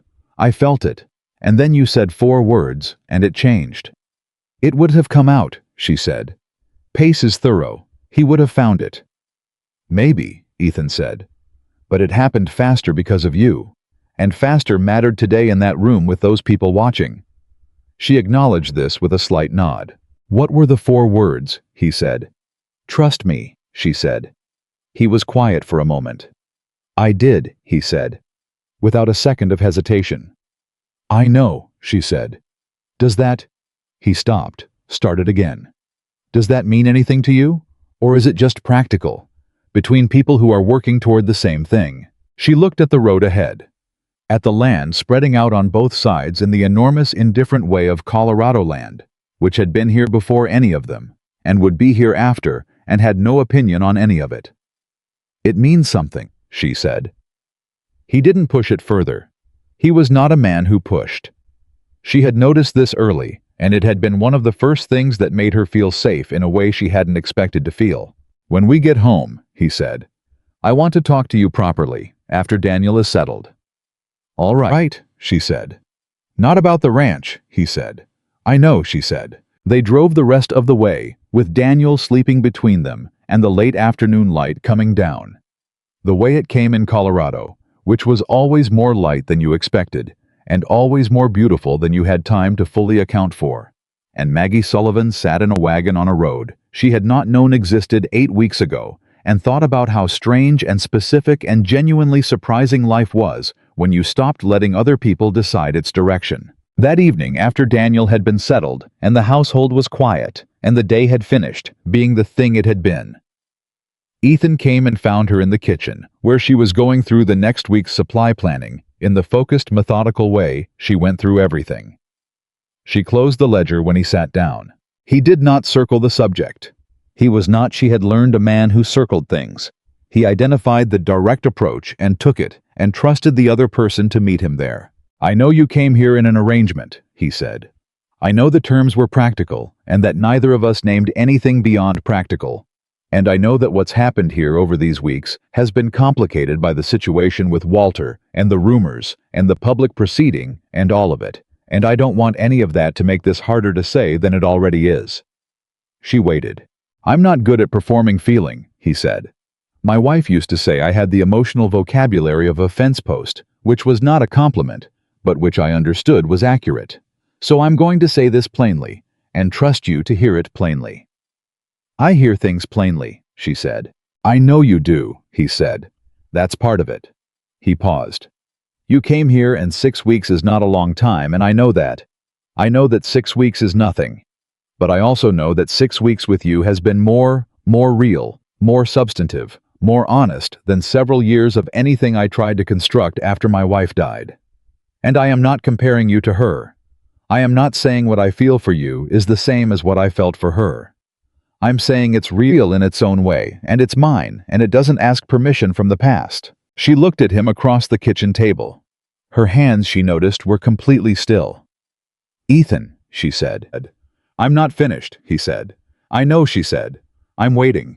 "I want you to stay," he said. "Not because of the accounts, not because of the hearing, not because Daniel has started leaving his drawings on your desk in the mornings, which I should tell you about separately. Because you are the person in this house who makes it a house. Because I trust you in a way I don't entirely have vocabulary for. Because I look at you and I see someone who has never once asked me to be other than what I am, and has never once pretended to be other than what she is. And that is the rarest thing I have ever encountered in a human being." He stopped. He looked at her with the full, direct, slightly terrifying openness of a man who has used all his words and is now simply present. She sat with it for a moment. She had spent her entire life being careful with hope. She had learned early that hope extended carelessly was hope that could be taken back, and that having it taken back in front of other people was the particular kind of wound that didn't announce itself, just went quietly septic. She had learned to hold hope at arm's length, to examine it before she let it close, to make sure it was real, before she let it matter. This was real. She knew it the way she knew numbers, not because it was what she wanted, but because the evidence was there, methodical and clear and consistent across every data point she had accumulated in 6 weeks of paying attention to a man who had never tried to be anything other than exactly what he was. "I want to stay," she said. He exhaled. It was the exhale of someone who had been holding something without realizing it. "Good," he said. "But I need you to understand something," she said. "Tell me." "I am not staying because I am grateful," she said. "I am not staying because you were the first person to take me seriously, or because you defended me in front of people who didn't. Those things matter, but they're not the reason. I'm staying because I have looked at you honestly for 6 weeks, and what I see is someone I want to keep looking at. That is the reason. The whole reason." The kitchen was very quiet. "That's the best thing anyone has ever said to me," he said. "It's accurate," she said. He looked at her for a long moment, the full, unhurried, genuinely seeing look that had startled her on the train platform that first day, and had not in 6 weeks lost its power to do the same thing it had done then. "Maggie Sullivan," he said. "Ethan Walker," she said. And in the particular warm quiet of a kitchen at the end of a very long and very important day, something that had been forming carefully for 6 weeks, finally gently completely arrived. Outside the ranch settled into its night sounds. The ordinary music of a place that was running well and honestly, and was going to keep running. And inside, 2 people sat across a kitchen table and looked at each other and understood without any further ceremony that the thing between them had a name now, and the name was chosen. 3 days after the hearing, a letter arrived from Silver Creek. Not from Caroline this time. From their mother. Maggie recognized the handwriting on the envelope and felt the same preparatory tension she always felt, And then she did something she had not always been able to do. She sat with the tension for a moment, acknowledged it, and then opened the letter anyway, because she was not the same person who had boarded a train 8 weeks ago, and she was learning carefully and imperfectly to stop flinching at things that used to require flinching. Her mother's letter was 4 sentences long. We heard what happened. People are talking about Colorado even here in Silver Creek. Your father would have been proud of you. I am sorry it took me this long to say something worth saying. Maggie read it twice. She folded it and put it in the same box where she kept Ethan's first letter, which was at the bottom of her sewing kit, which she had moved from her bag to the dresser drawer the week before, which was the kind of small physical claim on a space that a person makes when they have stopped thinking of themselves as temporary. She went downstairs and made breakfast, and didn't mention the letter to anyone because some things settle better in private before they're ready to be spoken aloud. But that evening when Daniel was at his books and the kitchen was quiet, she told Ethan about it. She read him the 4 sentences. He listened without interrupting. When she finished, he said, 4 sentences is a long time coming. Yes, she said. How does it feel? She thought about this honestly, the way she thought about everything. Like arriving somewhere you've been walking toward for a long time, she said. And finding that it's smaller than the journey. Not disappointing, just accurate. He nodded slowly. You don't need it, he said. Her approval. No, she said. But I'm glad I have it. Those are different things. He reached across the table and covered her hand with his. Briefly the way he was beginning to do, not dramatically, not with ceremony, simply as a statement of fact. I am here. You are here. This is real. She turned her hand over and held his for a moment before letting go and picking up the evening's account work. He stayed at the table and read his supply catalog. The kitchen was warm, and the work was real, and the silence between them was the best kind, the kind that doesn't need to be filled because it already is. What came in the following weeks was not a dramatic transformation. It was something more durable than dramatic, the gradual steady accumulation of a life that was being built honestly one day at a time without shortcuts. The legal proceedings against Walter Hayes moved through the county system with the methodical pace of institutional process. Pace kept Ethan informed at regular intervals, and Ethan relayed the updates to Maggie, who tracked them in the same meticulous way she tracked everything. Not out of anxiety, but out of the particular conviction that things watched carefully tend to resolve more cleanly than things left to their own momentum. Walter entered a formal admission to the civil charges in the 5th week after the hearing.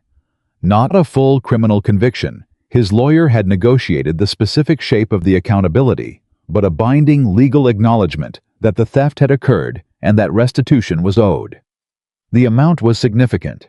It would be paid back in installments over several years, which meant Ethan would not recover the full sum quickly, but would recover it, and that was what mattered. When Ethan told Maggie the terms she did, the quick internal calculation she always did, and said, the installment structure is workable. If we redirect what we recover in the first year into the northern pasture expansion, you've been deferring, you'll be ahead of where you would have been, even without the theft. He looked at her with the expression she had come to recognize as the one where he was slightly astonished and trying not to let it become excessive. You already had a plan, he said. I've had several contingency plans, she said, depending on the outcome. How many? 4, she said. Of course, he said. The northern pasture expansion is the best one, she said. I can show you the numbers this evening. I know you can, he said, and there was something in his voice, warm and certain and particular, that made the purely practical content of the conversation take on a different color entirely. That evening she showed him the numbers. He agreed with her analysis, which she had expected. He also had 3 questions she hadn't anticipated, which she respected, because a man who doesn't question a plan isn't actually engaging with it. They spent 2 hours at the kitchen table, working through the specifics, and it was, she thought, one of the most satisfying evenings she had spent in recent memory, not because of any single moment in it, but because of what it represented. 2 people with different kinds of intelligence working on the same problem from the same side. Cobb knocked on the kitchen door at 9 o'clock to confirm the morning's schedule and found them both at the table with papers spread between them and 2 cold cups of coffee, and the particular shared absorption of people who have forgotten to track the hour. He assessed the scene in approximately 2 seconds. "Night," he said, and closed the door. Maggie heard him chuckling all the way across the yard. The question of the formal arrangement between them was one that Ethan raised on a Sunday morning in the 6th week after the hearing on the back porch, where they had developed the habit of taking their first coffee of the day when the weather allowed it. He raised it in the same direct way he raised everything, without preamble, without the particular social cushioning that some men use to protect themselves from a clear answer. "I want to ask you something," he said. "All right," she said. "And I want you to know before I ask it that the answer doesn't change anything about the practical situation. You are here. You are welcome here. That is settled regardless." "Ethan," she said. "Yes." "Ask the question." He looked at her steadily. "Will you marry me?" It was not, she noted, phrased as a question. It came out as a statement with a question underneath it, which was exactly how he said everything that mattered, with the confidence of a man who meant it, and the vulnerability of a man who understood that meaning. Something didn't guarantee receiving it.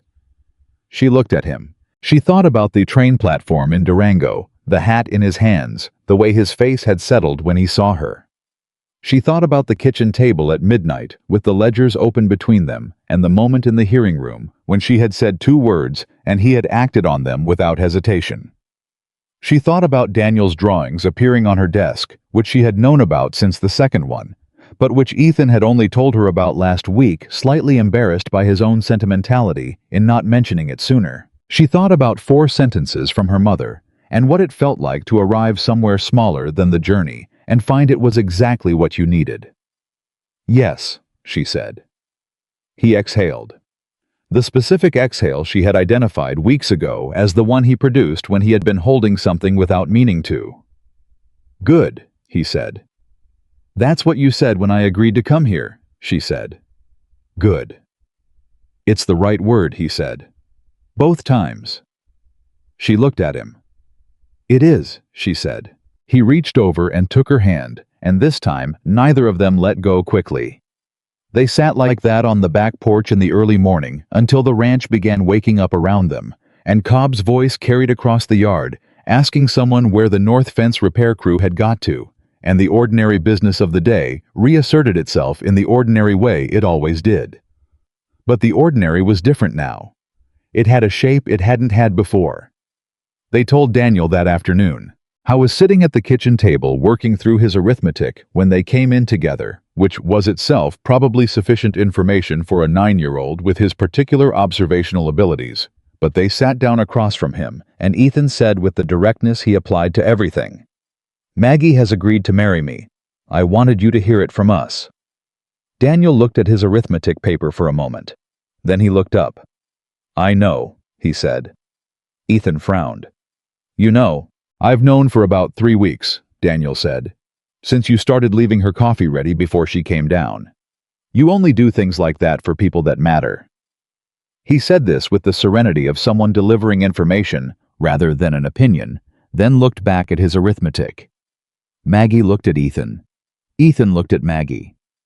"Are you glad?" Maggie asked Daniel because she wanted to hear the answer from him directly without inference. He looked up again. His expression was the one she had catalogued as his most unguarded, the one he saved for things he actually felt, rather than things he thought he was supposed to feel.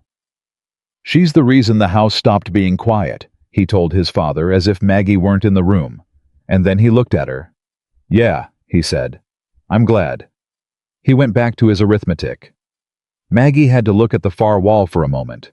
Ethan reached under the table and pressed her hand briefly, which was exactly the right response, and nothing more. The news spread through the county, the way news did, faster than intended, in directions no one planned, carrying more weight in some places than the speakers understood.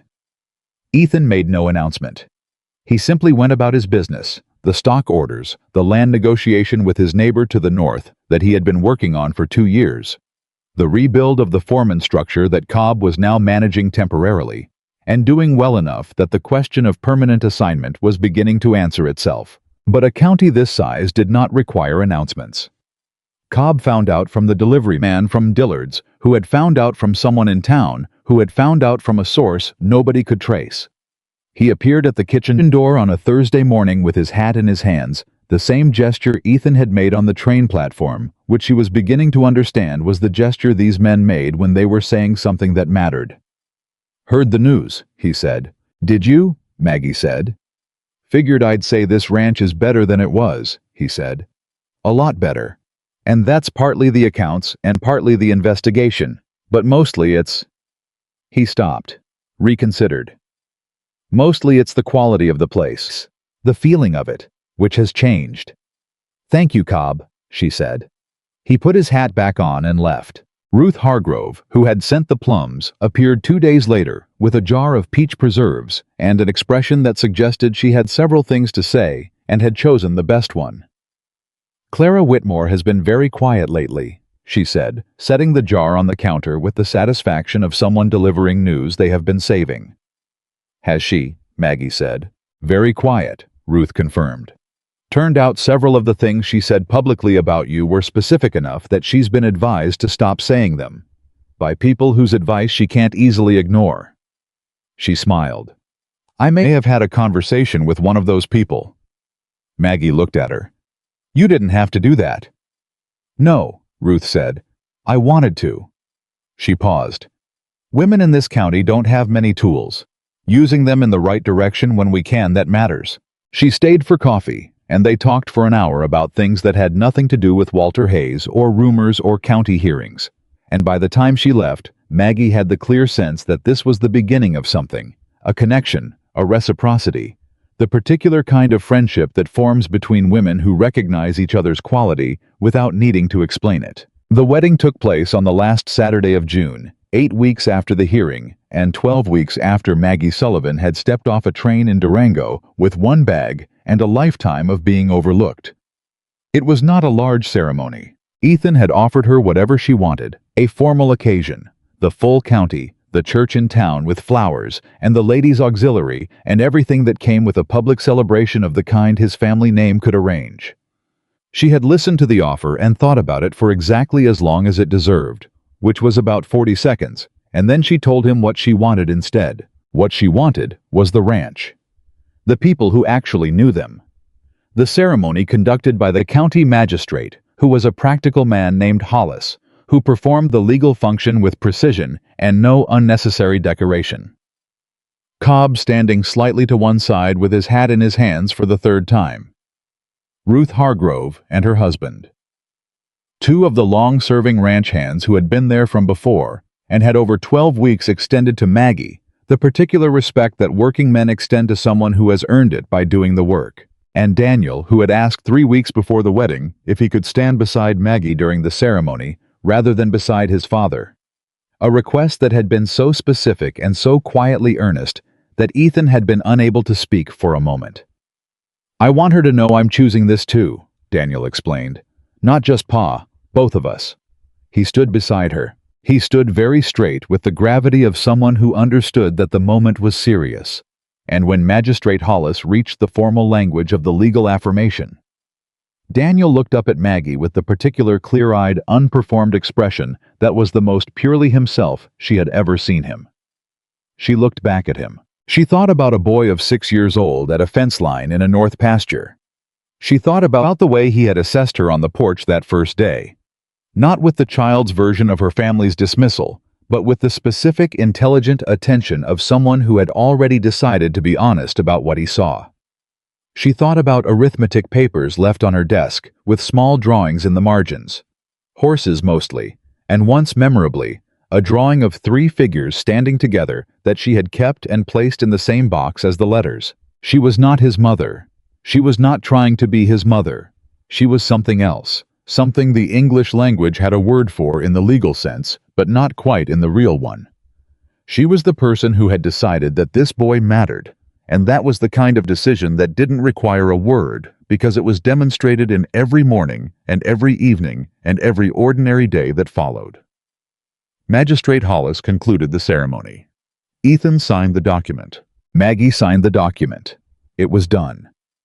Cobb started to applaud and then looked slightly embarrassed about it, but by then Ruth's husband had joined in, and the two ranch hands were clapping with the enthusiasm of men who had been working in a house where the emotional weather was improving and were sincerely glad to mark the occasion. So Cobb's embarrassment lasted approximately 3 seconds before he clapped harder than anyone. Daniel did not applaud. He was 9 years old and he had standards. But he looked up at Maggie with a smile so unguarded and complete that it was the best thing in the room by a considerable margin. The summer moved through the ranch the way Colorado summers did, with a heat and a clarity that made everything feel possible. The northern pasture expansion Maggie had planned in the fourth contingency became real in July when the first restitution installment arrived and was redirected exactly as she had calculated. Cobb was formally confirmed as head foreman, which he accepted with approximately the same ceremony he applied to everything one nod hat back to work. The supply records were clean. The household accounts were clean. The whole operation ran with the particular ease of a system that has been repaired at the foundation rather than patched at the surface. People in the county adjusted to the new reality, the way people adjust to most realities gradually, and then all at once. The story of what had happened with Walter Hayes had circulated long enough and been corrected firmly enough that the version involving Maggie as villain had largely collapsed under the weight of its own internal contradictions and the continued visible evidence of the ranch running better than it had in years. Clara Whitmore did not send greetings. Harmon came to Ethan about the outstanding debt from the cattle deal in August, which he had apparently decided to address before someone addressed it for him. He was polite. He was precise. He paid the amount owed in full. Ethan told Maggie about it that evening. "He's recalibrating," she said. "Yes," Ethan said. "That's fine," she said. "Recalibrating is more honest than pretending." "I thought you'd say something like that," he said. "Was I wrong?" "No," he said. "You never are. It's occasionally irritating." She looked at him. "Mostly wonderful, he added. "Better," she said. There was an afternoon in late August when the twist none of them had been expecting arrived, the one that came as the genuinely important ones, often did not from outside, but from inside, from the particular direction that is hardest to prepare for. A letter arrived addressed to Maggie Walker. Not Sullivan. Walker. The first time she had seen her new name in someone else's handwriting on an envelope addressed to her as a fact rather than a choice still in progress. She stood with it for a moment. Then she opened it. It was from Rosalie. Not Caroline. Rosalie. The youngest. The quiet one.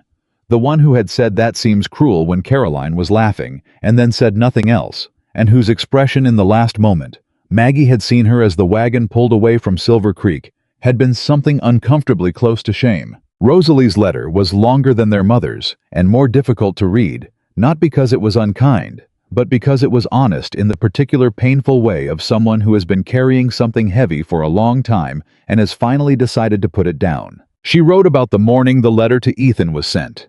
She wrote about knowing it was wrong and saying so once, and then falling silent because silence was easier, and she had been choosing easier for too long.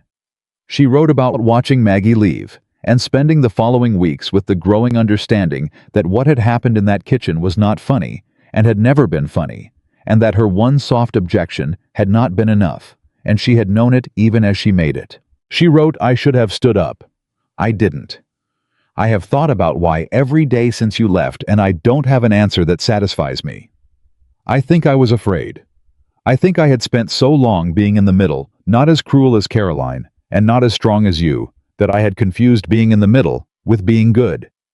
You were never in the middle of anything in your life. You were always somewhere further forward than the rest of us. I just didn't have the courage to say so until now." She wrote, "I am not asking you to forgive me quickly. I am asking you to let me try to deserve it." Maggie sat with the letter for a long time. She thought about what it meant to receive an apology that was genuine. She had received very few in her life. Not because people around her didn't err, but because the people who erred were rarely honest enough with themselves to trace the error back to its source and claim it directly. Rosalie had done that. It had cost her something. That was what made it real. She wrote back that evening, "Not forgiveness, exactly. Not yet. Because forgiveness that arrives before it's ready is just another performance, and she had committed to honesty in this life and meant to keep that commitment. But she wrote back something that was the beginning of forgiveness. The door of it held open. She told Ethan about the letter that night. He listened the way he always listened, fully, without filling the space with his own reactions, until she had finished. "What do you want to do?" he said. "Give her time," Maggie said, "and give myself time, and see what grows in the space." He nodded. "That sounds right." "She was always the one who knew it was wrong," Maggie said. "She just didn't know yet how to be the person who said so. I think she might be learning." "Like someone else I know," he said. She looked at him.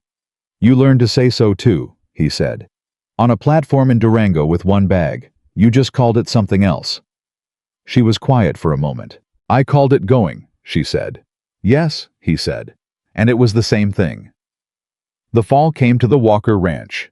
The way Colorado falls came decisively, with a cold clarity that announced itself before the calendar was ready for it, and made the work more urgent and more physical and more satisfying in the particular way of work that has a real deadline and real stakes. Maggie managed the fall supply orders with the same precision she had applied to everything since arriving, with the difference that the system was now fully rebuilt, and the records were honest, and Cobb trusted her completely, and the whole operation moved with a fluency that was the result of the specific patient work of building something correctly rather than quickly.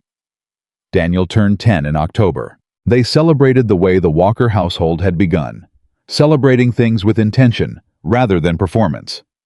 A cake that Daniel had specifically requested, which involved Maggie spending an afternoon with a recipe she had never made before, and Cobb's wife from the neighboring property who had offered to come and help, and turned into a 2-hour conversation that produced both an excellent cake and the beginning of another friendship. Daniel opened his gifts at the kitchen table with the judicious appreciation of someone who was deeply pleased but maintained standards. He received a proper work knife from Ethan, which he had asked for in the specific and well-reasoned way he asked for everything he actually wanted. He received a set of books from Maggie, 3 of them chosen carefully on the subjects of land management and natural science, and one novel that she had chosen not because it was educational, but because she had loved it at his age and thought he would too. He looked at the books for a long time. "You picked these for me specifically," he said, "not just for a 10-year-old. "I picked them for you," she said. "Yes." He looked up at her. "Maggie," he said. "Yes. Thank you." And then, after a pause that cost him something, "For coming here. Even the way you came. I'm glad you came." She looked at him. This boy who had lost something irreplaceable at 6 years old and had spent 4 years being cared for practically and competently by a father who loved him completely and still couldn't quite fill all the specific shape of what was missing. This boy who had stood beside her at a ceremony and chosen to make his choosing visible. This boy who left drawings in the margins of his arithmetic papers and asked questions that went straight to the center of things, and never once in 10 weeks pretended to feel something he didn't. "I'm glad too," she said. "More than you know." He nodded once, the exact same nod his father used, and looked back at his books. The winter came. The ranch ran. The accounts were honest. The house was warm. In Silver Creek, Colorado. The story of Maggie Sullivan took on the particular character of stories that outlast their original tellers, repeated not because they are dramatic though they are, but because they are true. And truth has a specific gravity that performance never manages to replicate. People who had been in Hartley's general store the morning Clara Whitmore made her calculated inquiry, and Maggie Sullivan answered it without raising her voice, told the story to people who hadn't been there. People who had been in the county hearing room when the alternative ledger collapsed under the weight of its own fabricated dates told the story to people who hadn't been there. People who had known the Walker Ranch before and visited it after told anyone who would listen about the difference between the two. The name people used changed. It happened gradually, the way most real changes happen, not in a single moment, but in the accumulation of moments that, looked at together, add up to something that has permanently shifted. At first, she was still referred to as the woman Ethan Walker brought in from Silver Creek, which was accurate but incomplete. Then she was Maggie Walker, which was accurate and more complete. Then, as the full story became common knowledge, and the full shape of what she had done became clear to people who had initially doubted or dismissed or weaponized their doubt against her, she became something else. The woman who saved the Walker Ranch. Not because she had wanted the title, not because she had arrived with that intention, but because the truth of what she had done, applied carefully and honestly, and without asking for recognition, had accumulated into a fact that the county could not look away from, regardless of what it had initially preferred to see. She heard the phrase for the first time from Cobb, who said it matter-of-factly in front of 3 other hands, as if it were simply what she was called. The way the North Pasture was called the North Pasture without ceremony or explanation. She did not correct him. She did not perform modesty about it. She simply went back to the supply ledger she was reviewing and let the name settle around her, the way names settle when they are accurate without resistance, fitting the shape of the thing they describe. Ethan heard it from the grain supplier in town and came home that evening and told her. "People are calling you that," he said. "The woman who saved the Walker Ranch." "I heard," she said. "How do you feel about it?" She thought about it honestly. "It's more accurate than what they used to call me," she said. "What did they used to call you?" She looked at him. "Nothing worth repeating," she said. "And nothing that was ever true." He held her gaze. "No," he said. "Nothing about you that was ever worth repeating, only the things that were true." She thought about a kitchen in Silver Creek, where a photograph was chosen for its unflattering qualities, and a letter was written with the intent to humiliate. She thought about a decision made in a bedroom, while laughter filtered through a thin wall. She thought about a train platform, and a hat held in a man's hands, and the particular moment when someone had looked at her fully, without adjustment, and seen what was there. She thought about what it meant to have been sent west as a punchline, and to have arrived as herself. Maggie Walker, who had been Margaret Sullivan. The woman nobody chose, the woman people depended on, and rarely celebrated, the woman who had spent 27 years being useful and invisible and patient. Past any reasonable requirement of patience, sat in the kitchen of the ranch. She had helped save in the house she had made into a home, beside the man who had looked at her first with attention, and then with trust, and then with the specific, chosen, non-negotiable love of someone who knows exactly what he has and is not confused about its value. She was not the woman who had arrived here. She was not less than her either. She was what happened when a woman who had always known her own worth finally landed somewhere that was honest enough to confirm it. The fire was warm. The accounts were clean. The ranch was running. Daniel was upstairs reading the novel she had given him, and would come down in an hour to ask 3 precise questions about the part he didn't understand, which she was already looking forward to. And outside the Colorado, winter pressed in from every direction, enormous and indifferent, the way it always had. While inside the Walker Ranch, the ordinary miracle of a life, built honestly, continued in the only way ordinary miracles ever do. One true day at a time.